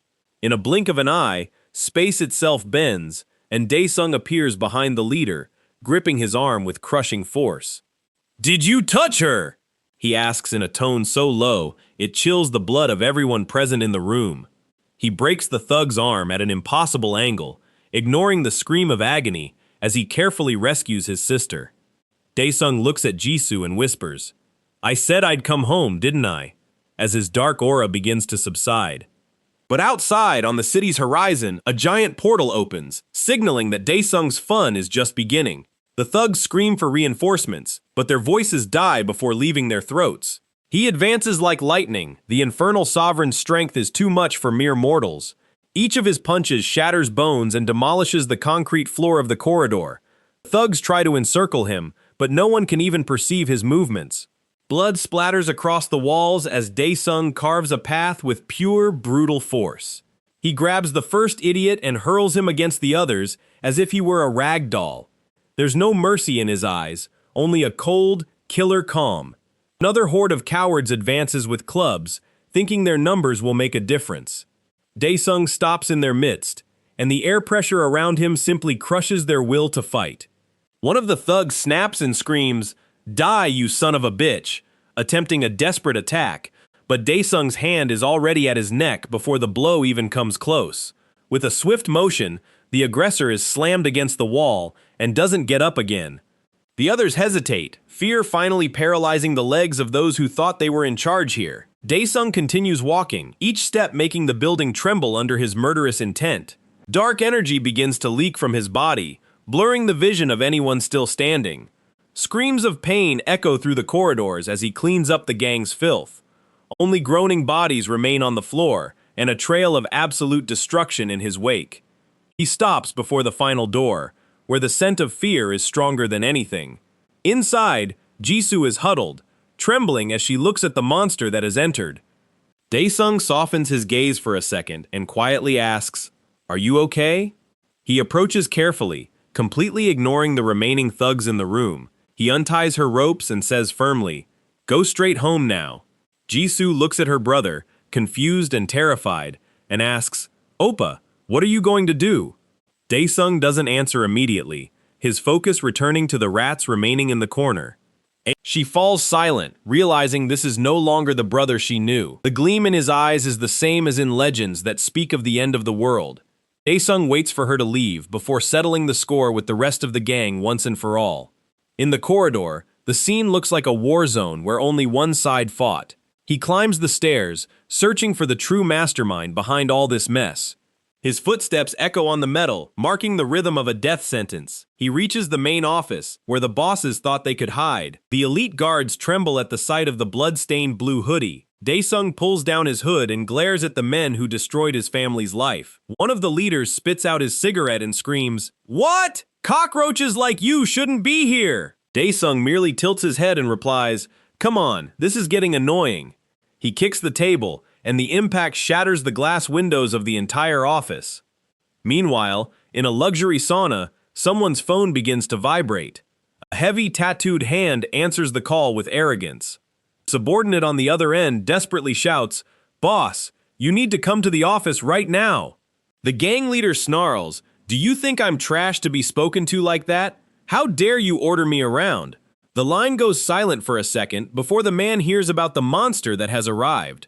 He crushes the phone in his hand with such force that the plastic shatters in the steam. His face contorts into a murderous fury as he rises from the sauna. Back in the office, the lights flicker and chaos takes over the darkened room. Dozens of armed men are already sprawled on the floor in pools of blood. The door creaks open, and the last guard collapses, begging for a life he doesn't deserve. Daesung calmly walks towards the man cowering behind the desk. The thug screams with a faltering voice, "Don't come closer. Please, stay away." He tries to flee, but his legs simply refuse to obey his brain's command. Daesung's gaze is like an icy blade slicing through the criminal's soul.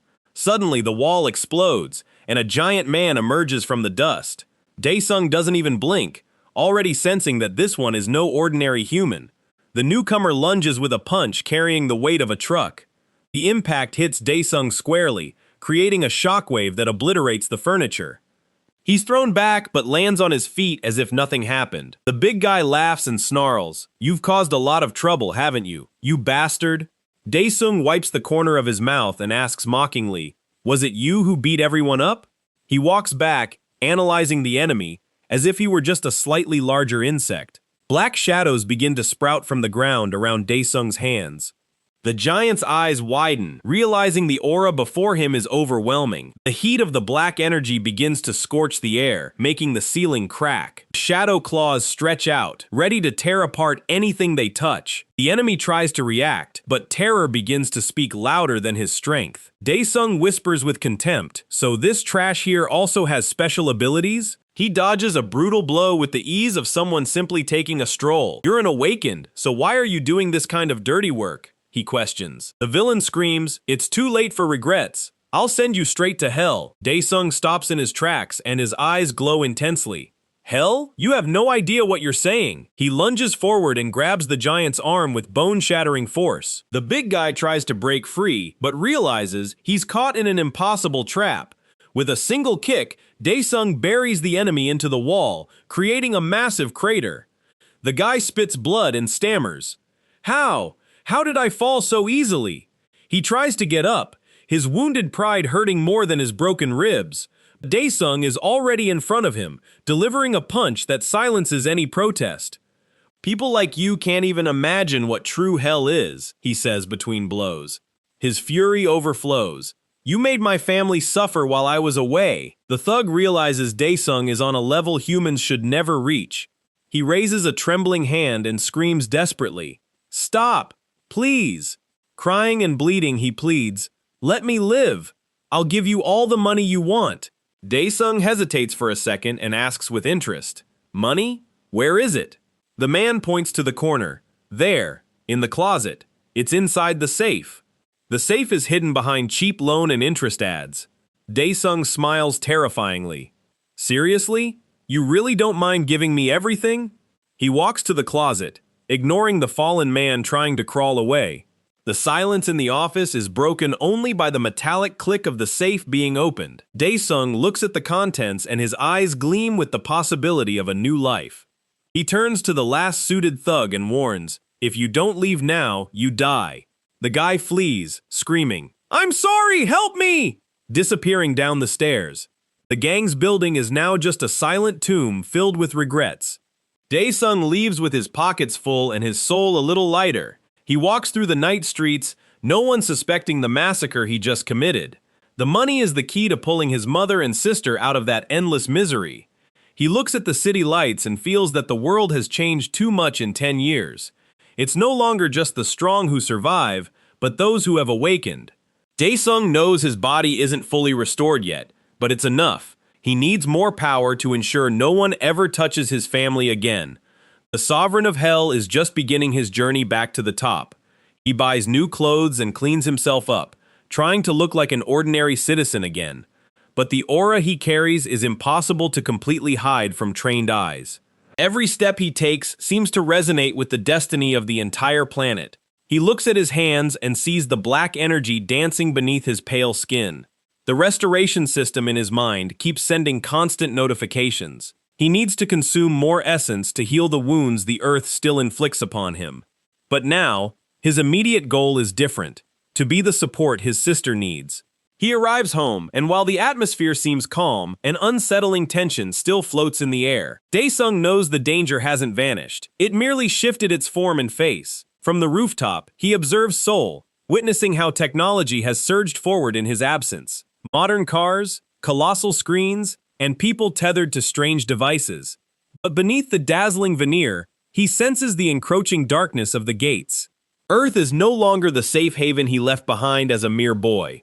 Now, it's a brutal hunting ground for monsters and those who hunt them. Daesung decides it's time to infiltrate this new society of warriors. He stashes the money away, preparing for the next crucial step of his master plan. The Sovereign accepts nothing less than absolute domination of his territory. And Seoul has just become his new kingdom, whether they like it or not. He takes a deep breath of the cold night air, feeling the mana vibrate on the distant horizon. Destiny is knocking at the door, and he intends to open it with a devastating kick. The first chapter of his new life is written in blood and $100 bills. The hero has returned, but he brings no salvation, only the reckoning. The next day, he walks through the city center, observing the frantic movement. A man in a gray suit waves frantically and shouts, Daesung, over here! It's his old childhood friend, the only one who doesn't seem to fear him. His friend stares, shocked. You look like a completely different person from the one in the hospital. They enter a Korean barbecue restaurant, and the scent of grilling meat fills the air. Cheers, they toast, celebrating their reunion after so many years of silence. His friend takes a sip and asks, So, what are your plans for the future? Daesung gazes into his glass, pensive, and simply replies, I'm not sure.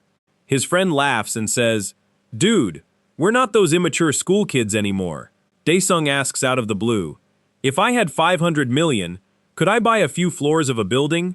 His friend chokes on his food, laughing as he asks, do you happen to have 500 million? Daesung maintains a serious expression, which instantly wipes the smile from his friend's face. How much would it cost to buy a decent apartment here in Seoul? He presses. His friend sighs and replies, at least 2 billion won for something good. He warns him gravely, Daesung, listen up. The world has changed drastically since you blacked out. Daesung drains his glass in one gulp, feeling the crushing weight of the new economic reality. The meat sizzles on the grill as their conversation takes a far more perilous turn. His friend lowers his voice and says, I heard from your aunt that you're now an awakened. Daesung stares fixedly at him, and his friend continues, it seems you've gained powers. I can only answer once I understand what you mean by awakened, Daesung states. His friend smiles and explains that Daesung might have awakened without even knowing the technical term. They leave the restaurant, and the night sky seems to hum with a strange electricity. Right after you passed out years ago, the gates began to appear, he explains. At first, it was a strange phenomenon, but soon, monsters began to pour out of them. What they call a gate fracture occurred, and chaos engulfed the cities. Colossal creatures began to attack humans without any warning. Armies attempted to counterattack with high-tech weapons, tanks, and missiles. But ordinary human weapons simply didn't even scratch them. The destruction only escalated, and humanity seemed doomed to total extinction. Daesung asks, incredulous, nothing worked? Not even bullets or cannons? His friend confirms, you can assume that none of our standard arsenal is any good against them. They discovered that only weapons crafted from monster byproducts were effective. And the people capable of wielding these aura-infused weapons are called the Awakened. People exactly like you, Daesung, his friend says, pointing at him. Daesung looks down at the foldable phone in his hands, processing all that monumental information. The friend tries to change the subject. You bought a Fold? It's the most advanced phone. Because retorts, advanced my foot. I heard they're giving them away for free in some places. His friend laughs at his naivete. You idiot, you probably paid too much. He returns to the topic. Even without weapons, an Awakened's body is strengthened by aura. Just look at you, you're in incredible shape, and you even took down those loan sharks. Daesung gets straight to the point. If I become an official hunter, how much money do I make? His friend falls silent for a second, surprised by his materialistic focus. Are you kidding me? He asks, as Daesung remains serious. I want to know how much profit I can really make with these powers of mine. Before he can answer, the ground beneath their feet begins to vibrate violently. People on the street stop what they're doing and look up with pure dread. A sound of shattering glass echoes through the sky. It's a portal. A portal has opened. A gigantic bluish paw stomps onto the asphalt, crushing a car like paper. Gigantic, orc-like monsters begin to emerge from the dimensional rift. They carry immense clubs and have red eyes, hungry for human flesh. General panic sets in, and the crowd begins to run desperately in all directions. A full horde of blue creatures invades the main avenue, roaring loudly. The monsters advance on the civilians, destroying everything in their path. Daesung observes the scene without showing fear, only a calculating and brutal coldness. As a monster leaps to attack, he realizes his downtime ended too soon. The ground trembles under the weight of those muscular creatures that seem to have crawled out of a nightmare. A full horde of blue orcs advances down the avenue, roaring and spreading absolute terror. Run! Get out of here now! Civilians scream as they try to escape the invaders' grasp. Daesung's friend goes into shock upon seeing the Rank A portal right in front of them. Daesung watches the monsters with a look of disdain, thinking they are quite different from the vermin of hell. He kicks the asphalt and picks up a stone from the ground with a calmness that would unnerve anyone. Should I test my powers on them now? The young man asks, while his friend understands nothing. With a swift movement, the Sovereign of Hell prepares for his first attack against the horde. He shoots forward like lightning, leaving a trail of destruction in his wake as he moves toward his target. The stone flies with colossal force, directly striking one of the orcs' heads. Daesung pauses for a second, analyzing the impact's result, still dissatisfied with his current strength. The blue monster stumbles but remains standing, showing that these creatures are tougher than they appear. It lets out a ferocious growl, glaring at the human who dared to challenge its brute strength in the middle of the city. His friend desperately shouts that common weapons don't work against these beasts, but Daesung merely smiles faintly. The monster advances with heavy steps that crack the asphalt like an eggshell. It raises its weapon to crush the young man, letting out a war cry that echoes throughout the avenue. The man in the suit closes his eyes and laments, believing this would be the tragic end of everything. Blood splatters violently as Daesung's blow connects with surgical, deadly precision. His friend slowly opens his eyes, not understanding how he is still alive after that devastating attack. It seems bare-handed strikes work quite well after all, Daesung comments, wiping away the blood. The man stutters in disbelief.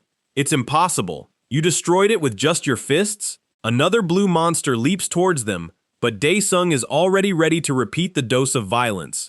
The punch's impact makes the creature's skull explode, sending fragments of flesh and bone flying everywhere. The orc's body collapses to the ground like a sack of potatoes, dead before it even fell. Daesung begins a frantic sequence of blows, taking them down one by one without needing any magic sword. His friend starts to wonder if Daesung awakened as a rank B hunter or something even greater. He realizes this is no time to stand around admiring, as the crowd is still in real danger. The streets are in total chaos with people stumbling and monsters surrounding every alley in the city. "We're surrounded! We're all going to die here!" A civilian screams in pure desperation and agony. Daesung's friend takes control and announces that he knows a safe path through the sewer system. He gestures for everyone to follow him quickly before more monsters seal off their escape routes. The monsters continue their advance, sniffing out the fear of people trying to hide anywhere they can. His friend's face is streaked with blood, but he remains focused on saving as many people as possible. A colossal blue monster emerges from behind a building, leading the smaller ones towards the final massacre. A little girl cries loudly, calling for her mother as the orcs approach with cruel, famished intent. She stands paralyzed with fear in the middle of the street, sobbing, unable to take a single step to flee. The men around her scream for help as the monster's claws tear through the air. The orc leader fixates his red eyes on the defenseless child, raising his club for the final blow. Little Hae-young just cries, watching the shadow of death fall upon her tiny, fragile body. Tears stream down her face as she closes her eyes, bracing for an impact that never... The monster attacks with full force, but something intercepts the weapon's trajectory with impossible speed. A dark figure materializes in front of the girl, shielding her from what would have been a fatal and destructive blow. The monster growls in confusion, seeing its strike blocked by an apparently ordinary and weak human. Daesung stares down the creature with a blood-chilling gaze, showing not a flicker of hesitation. His friend shouts Daesung's name, relieved to see he arrived in time to avert the tragedy. With a fluid motion, the young man pushes the monster away and ensures that little Hae-young is safe. "You're as meddlesome as ever. Get out of here now and take the people with you," Daesung says coldly. The man in the suit scoops up the girl, understanding that he needs to get everyone out of this war zone. They run towards the sewers, knowing that time is the most valuable resource they possess now. The desperate crowd follows, entering the underground openings to escape the monster's fury on the surface. Meanwhile, a cell phone on a tripod records everything, broadcasting the battle live to thousands of people. Daesung continues his deadly dance against the orcs, oblivious to the fact that the world is watching him. The channel owner Buldak narrates in a trembling voice that the mysterious hero is surrounded by danger. A giant monster silently appears behind Daesung, preparing a cowardly sneak attack on the young man. "Look out! Behind you!" the streamer yells at the camera, hoping the warrior notices the threat. Daesung dodges without even looking, showing that his battle instincts are on a superhuman level. The orc's attack smashes a car, demonstrating what would have happened if the young man hadn't been fast. Buldak gapes at the young man's agility, realizing he is witnessing something historic and epic. The Sovereign of Hell lands smoothly, already planning his next move to annihilate the rest of the horde. Underground, the atmosphere is tense as people try to settle into the makeshift dark shelter. A mother screams desperately for Hae-young, believing she lost her daughter forever in that urban chaos. The little girl runs towards her mother, sobbing, as Daesung's friend watches the poignant scene. The two embrace tightly, and the mother apologizes for letting go in the midst of the rush. Another man asks if Daesung's friend truly intends to go back up there with the monsters. He looks at the exit and whispers his friend's name, worried about what might happen now. Daesung is surrounded by goblins and orcs, but he doesn't seem worried about the numbers at all. He stares at one of the blue leaders, measuring the distance needed to rip off that filthy creature's head. The monster grins with its rotten teeth, believing it has the numerical advantage over the solitary human. In the live chat, people comment that the hero is screwed and that he did his best. The goblin charges with a leap, trying to use its agility to find a gap in his defense. Daesung moves with unsettling calm, letting his enemies approach to conserve his energy. Buldak covers his face, fearing he'll witness the young man being torn apart live for all to see. The monster attacks with everything it has, but feels it only hit air as the young man vanishes. The creature looks around confused, unable to understand how a human could be so fast and invisible. Daesung reappears right behind it, delivering a clean strike that makes the monster's neck twist completely. Blue blood stains the young man's clothes as he continues his silent and extremely efficient slaughter. "He's alive! This guy is too powerful!" shouts the streamer Buldak, regaining his breath and hope. Daesung takes a deep breath and feels his mana finally beginning to recharge after eliminating those blue wastes. He looks at the remaining monsters and promises to slice each of them without causing pain, ironically calm. A trail of goblin bodies is left behind as the young man walks calmly through the ruined street. More creatures emerge from the alleys, but they hesitate upon seeing the state of their fallen comrades on the ground. Buldak complains about the danger, but he knows this broadcast will change his financial life forever. A donation of 5 million won flashes on screen, asking for clearer images of the warrior's face. The streamer almost falls backward, seeing he could earn 10 million in just a few minutes. He swallows hard, torn between the fear of death and the desire to get rich from the video. Daesung finishes off another orc with a punch that effortlessly tears through the creature's chest. He notes that his mana consumption is too high and he needs a more stable source. Every movement he makes is calculated to expend the least amount of mana while clearing Seoul's main avenue. Meanwhile, elsewhere, an elite hunter observes the destruction and prepares to act. He steps over a monster's corpse, showing that Daesung isn't the only one fighting today. New donations flood Buldak's livestream, pushing the sponsorship value to unprecedented levels.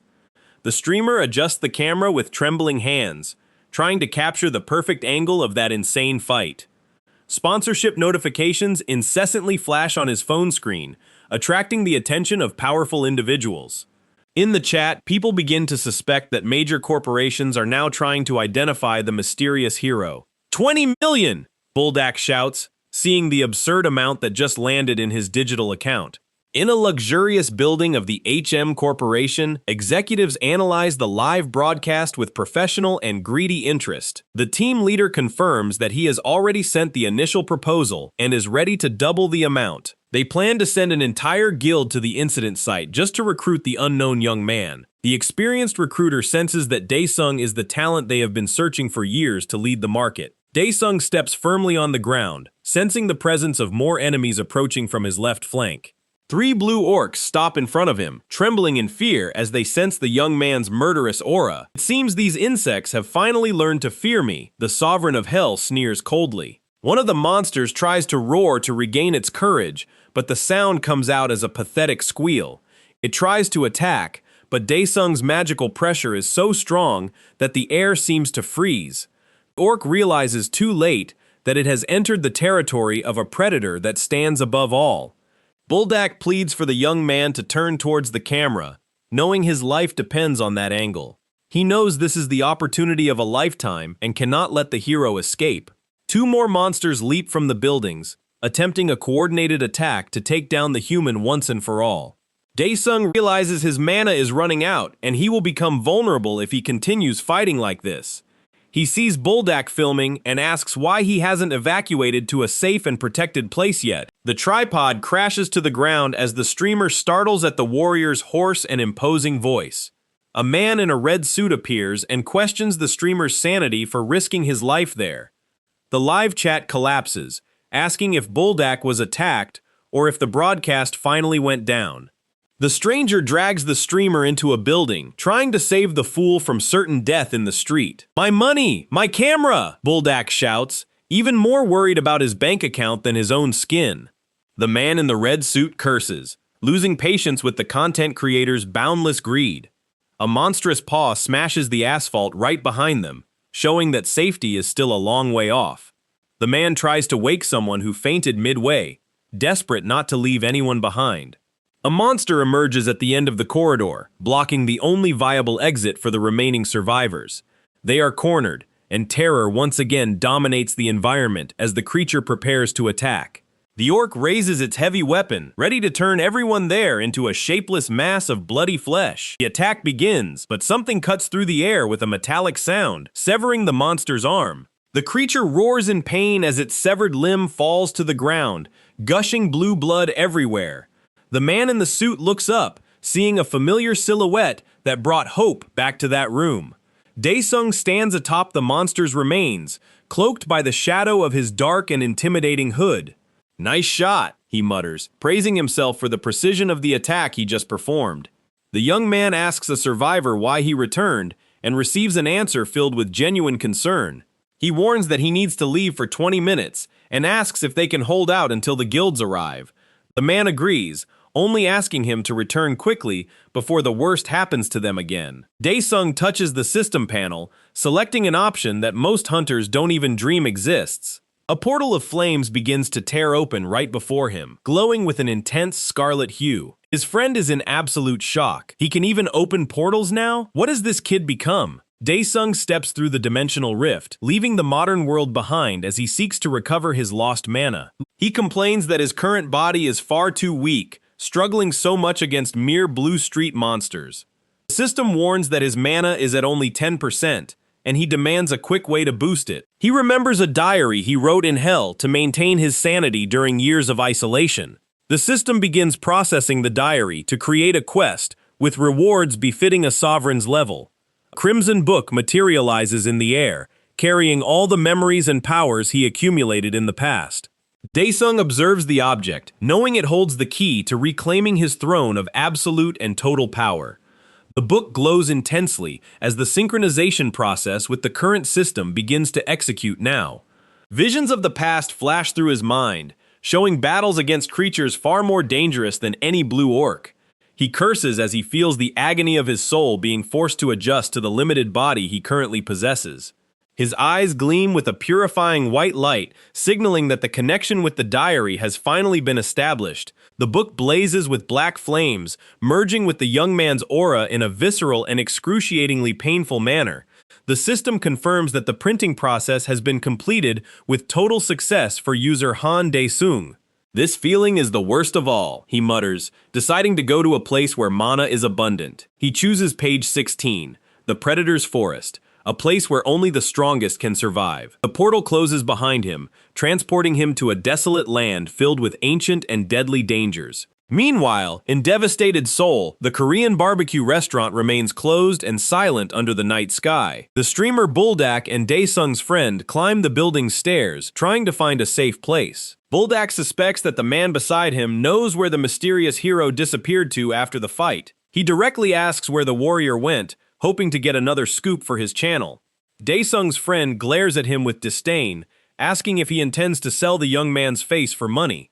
The streamer falls silent, feeling guilty that his greed was exposed so directly and brutally. They continue to climb, hearing the echoes of monsters still roaming the deserted streets of the Korean capital. The man warns that there might be survivors on the rooftop and tells the streamer to follow him without making a sound. He looks up at the cloudy sky, feeling that the world's fate now rests on a single young man. His expression is one of pure concern, for he knows Daesung is hiding great and very dangerous secrets. "Come back soon, Daesung," he whispers to the wind, as the city burns under the full moonlight. In the Predator's Forest, the silence is broken only by the sound of wind sweeping across the dry land. Daesung finds the place too quiet, which is usually a sign that something terrible is lurking. A voice echoes through the void, asking if he is the intruder who dared to enter that sacred and forbidden ground. A mysterious creature identifies Daesung as a target and declares it will eliminate him immediately without any mercy. A beam of energy shoots down from the clouds, attempting to strike the young man with overwhelming divine force. Daesung dodges with an acrobatic leap, feeling the heat of the explosion pass mere millimeters from his young skin. He rolls across the ground and quickly gets up, already searching for the source of that surprising and extremely powerful attack. The asphalt of that dimension cracks beneath his feet as he prepares for an immediate and violent counterattack. The White Colossus reveals itself, a celestial war machine with gleaming armor and crimson eyes burning with pure hatred. Daesung observes the giant, realizing this fight will demand much more than just brute physical strength. He recognizes the enemy as a celestial being, creatures he has faced and defeated many times in hell. The Colossus raises its massive arm to crush the small human who dares defy the divine will there. The gigantic fist descends like a meteor, carrying a pressure that would turn any ordinary hunter into dust in seconds. Daesung blocks the blow with a single arm, creating a shockwave that sweeps through the entire surrounding forest. "I don't have time for you now. I'll finish this in a second," roars the sovereign of hell. Daesung's fist flies like a meteor and strikes the face of that divine machine dead on. The impact is so brutal that the sacred armor begins to crack as if it were rotten glass. The giant stumbles backward, losing its balance under the weight of a mere human blow. Daesung plants his feet on the cracked ground, preparing his next devastating move. He realizes the creature is trying to recompose itself, but he won't give it that chance. The Colossus's mechanical joints creak as it desperately tries to retaliate. The intense glow in Daesung's eyes signals that the games are truly over now. He grinds his teeth and roars, "How irritating! I'll simply steamroll over you."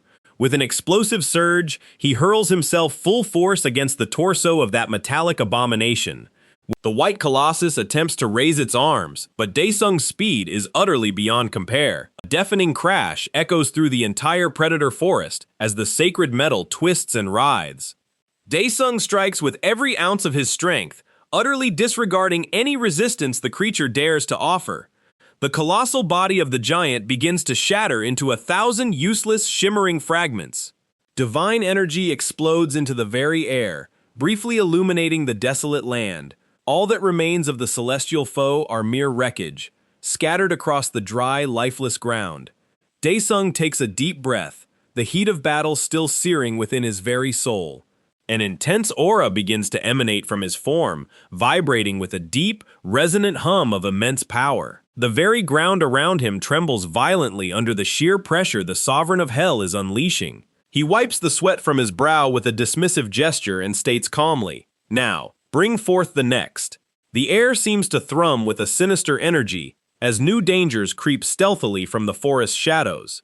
Daesung's gaze sharpens, keen as a blade, meticulously scanning for any hint of movement. In the distance, strange and menacing silhouettes begin to encircle the newly conquered battlefield. Meanwhile, back in Seoul, an atmosphere of pure panic and utter despair has gripped the streets. A door creaks open with a sinister groan, revealing two men utterly consumed by terror. On the terrace floor, numerous bodies lie scattered, a grim testament to the monster's brutal invasion. The man in the suit halts abruptly, his eyes wide with unspeakable horror. They realize a lone survivor lies fallen just ahead, gasping desperately for air.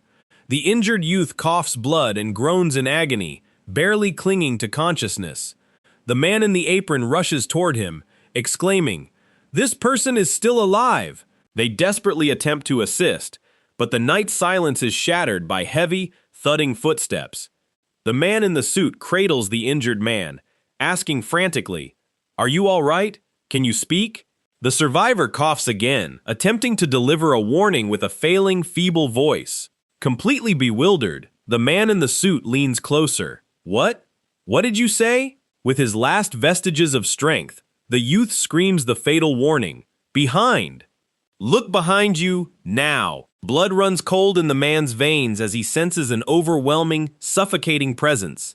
He swallows hard, his gaze fixed on the gargantuan shadow looming over them on that dark terrace.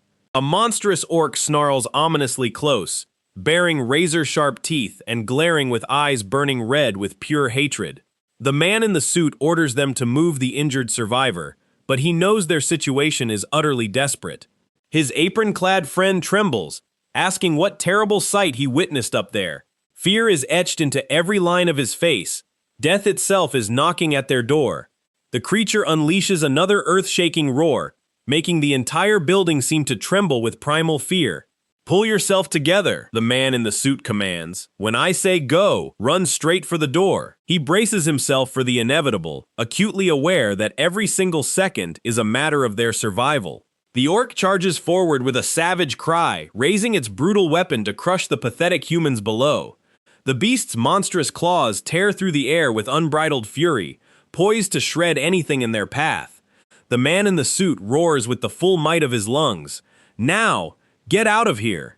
Back in the other dimension, Daesung observes a strange and sudden shift in his surroundings. He narrows his eyes in suspicion, questioning, "What is this now? Another cheap trick?" A crimson sphere glows ominously in the sky, and the system announces the initiation of self-restoration. The young man is momentarily perplexed. Restoration? What exactly is this creature attempting? The system warns that his attack pattern has been analyzed, and the enemy is about to evolve. Without a moment's hesitation, Daesung charges forward once more, resolute in his decision not to let the machine grow. He delivers a potent punch, but the surrounding air suddenly feels incredibly heavy. The White Colossus, now actively reconstructing itself, begins to radiate an intense crimson light. Every movement Daesung makes is accompanied by searing sparks of energy that scorch the dry ground. He doesn't pause for an instant, attacking with a relentless fury that would force any army to retreat. The pressure in the forest of predators intensifies, making it difficult to even breathe. Daesung feels his own mana reacting to that unknown and incredibly vast energy source. A screen appears, indicating that the restoration progress has reached -3%. The young man clicks his tongue and grumbles, "How annoying! Don't you know when to quit?" He punches the red sphere with everything he's got, generating a devastating shockwave across the area. The red light flickers violently as the battle reaches a new level of pure tension. The restoration jumps to -40%, and energy begins to overflow through the air. The system continues the process without pause, rapidly reaching 55%. Daesung continues to strike the barrier with fury, his muscles tense from the extreme effort. In the blink of an eye, the counter hits the 65% mark. Suddenly, multiple error messages begin to pop up all over the system interface. The progress stalls at 70%, and the error alerts grow increasingly frantic. The system seems to be collapsing under the brute force of the Sovereign of Hell. Daesung roars with absolute authority. "Just stop all this nonsense and die already!" An explosion of light blinds everything around, scattering dust and debris everywhere. When the smoke finally clears, the young man rises, ready for whatever comes next. He looks around and realizes the situation has drastically and dangerously changed. 3 colossal robotic figures emerge from the clouds, surrounding Daesung in the open field. The creatures emit chilling metallic sounds, as if laughing at the tiny human. They advance slowly, each step making the earth tremble under their monumental weight. Energy beams begin to charge in the arms of those immense war machines. The blue glow intensifies, preparing a combined attack to wipe Daesung off the map. Lightning crackles through the air as the power of the blasts reaches its maximum level. Daesung deftly dodges a deadly beam, feeling its heat pass dangerously close. He lands forcefully on the ground, creating cracks that spread like black webs. The young man curses, realizing these machines are far worse than the previous one. He runs at high speed, leaving only a trail of destruction wherever his feet touch. The robots continue firing non-stop, turning the place into a true technological hell.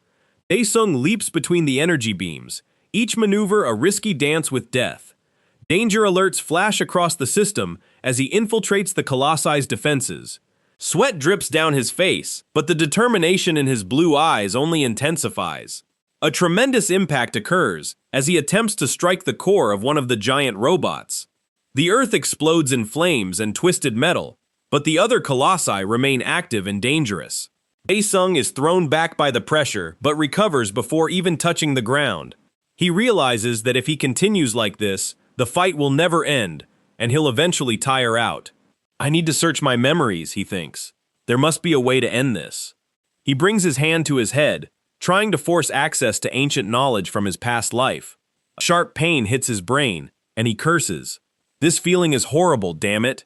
Suddenly, an intense glow appears in his pupil, as if a switch has been flipped.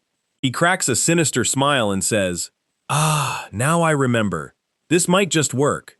Meanwhile, in the real world, the man in the suit desperately shouts, "Run to the door now!" The Blue Ogre lets out a savage roar, blocking the path of the survivors on the rooftop. The creature is massive, occupying almost all the space with its brutal and foul-smelling presence. The man in the apron runs as fast as he can, feeling death-hot on his heels. Everything happens incredibly fast as they try to escape the clutches of that murderous beast. The blue monster extends its giant hand to crush the tiny humans trying to flee. The man in the suit dives to the side, narrowly escaping being turned to dust. Another man appears, trying to help, but the monster's brute force is simply too much. They are completely out of breath, their hearts pounding so hard it feels like they'll burst out. The ogre's hand strikes the building's structure, tearing off immense chunks of solid concrete. The man in the suit looks around, desperately searching for any viable exit. "Let's go down first," he exclaims, trying to maintain calm amidst the total chaos. Then, masked figures emerge on the horizon, further complicating everyone's situation. They appear to be hunters or soldiers, but their true intentions remain a mystery. Back in the forest, Daesung continues his frantic race against time and machines. He moves like a shadow among the colossuses, preparing his final, decisive move. "Just a little more," he mutters to himself, teeth clenched from extreme tension. He leaps over an enemy attack, using the robot's own body as a platform. The surrounding environment begins to distort with the mana he is accumulating. Black and purple sparks dance around him, showcasing the true power of the infernal sovereign. He dives towards a specific point in the forest, ignoring all incoming fire. His eyes widen as he finally finds what he was looking for in that place. "It's right here!" he shouts with a fierce joy that echoes throughout the valley. Robots quickly try to surround him, but Daesung is already one step ahead of them all. He lands perfectly, ignoring the explosions happening right behind his back. The young man prepares to activate the mechanism that will change the tide of this battle. The masked hunters observe from a distance, uncertain about what exactly is happening there. Daesung stands at the center of it all, a small figure facing an overwhelming divine force. One of the soldiers positions himself to attack, but the pressure in the air makes him hesitate.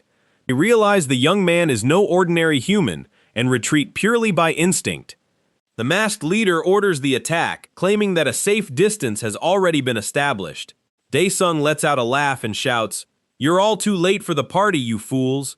The ground opens into an immense crater, swallowing all light for a moment. The soldiers are thrown far back by the force of the energy violently exploding from the ground. "Welcome to the Predator's Forest," Daesung exclaims with a terrifying smile. A giant worm-like creature emerges from the earth, attacking the war machines. The worm is immense, with rows of teeth that can grind metal like paper. Daesung looks at the beast and comments, "Damn swamp whale, your appetite is still enormous." He tells the robots, "Good luck trying to restore yourselves inside this guy's stomach." The young man calmly walks away as chaos consumes what's left of his enemies. He feels his own body and realizes with satisfaction, "My mana has definitely increased significantly now." Suddenly, something gleams on the ground, and he finds a dagger with a very strange design. He examines it and reads the description. It says here it can be controlled remotely. Daesung tests the weapon, making it float around his hand with just a thought. The blade slices through the air with surgical precision, obeying his every mental command. He grips the hilt again, feeling the perfect weight and balance of that powerful weapon. "Well, this will be quite useful in the future," he admits with a confident smile. He puts away the dagger, feeling that his mission in that dimension was successfully completed. "Should I go back now?" he asks himself, looking up at the gray, murky sky. A portal begins to open before him, glowing with a warm, yellow energy. Meanwhile, on TV, a presenter talks about the chaos and the failure of authorities. The guest professor criticizes the association, saying that hunters act like very lazy employees. He states that the population cannot trust those who take so long to respond to crises. On the streets of Seoul, a car speeds away, fleeing from danger zones. A hunter watches the news on his phone and lets out a long sigh of pure irritation. He complains to his partner, "Are these guys crazy? We don't get paid that much." The other man agrees, saying they aren't psychics who can predict where portals open. The team leader tells him to stop complaining because if they fail, they'll all be fired today. Suddenly, something catches their attention, and the mood inside the car changes instantly. The light of an attack or explosion illuminates the dark night of the Korean capital in the distance. Inside the sealed restaurant, the young man trembles, asking if there's no way out. The man in the suit says they must wait for rescue, no matter how horrifying it gets. A violent crash sends plates and bottles clattering from the shelves, echoing through the place. They stare towards the entrance, their hearts nearly stopping from sheer terror and dread. The young man asks, hope in his voice, "Have the hunters finally arrived to save us from death?" But the shadow that emerges in the doorway looks nothing like that of a human savior. The man in the suit tries to peer through the dust, praying it's some powerful ally. Debris flies through the air as the back wall is utterly obliterated. They huddle in the corner, protecting their heads as the ceiling begins to dangerously collapse. Or, is it a monster? The man stutters, losing his last shred of hope. A familiar voice echoes, "You will die for getting in the way of someone hungry." The man in the suit's eyes widen, and he screams with all his soul, "Daesung!" The sovereign of hell appears amidst the wreckage and grins. "I didn't arrive too late, did I?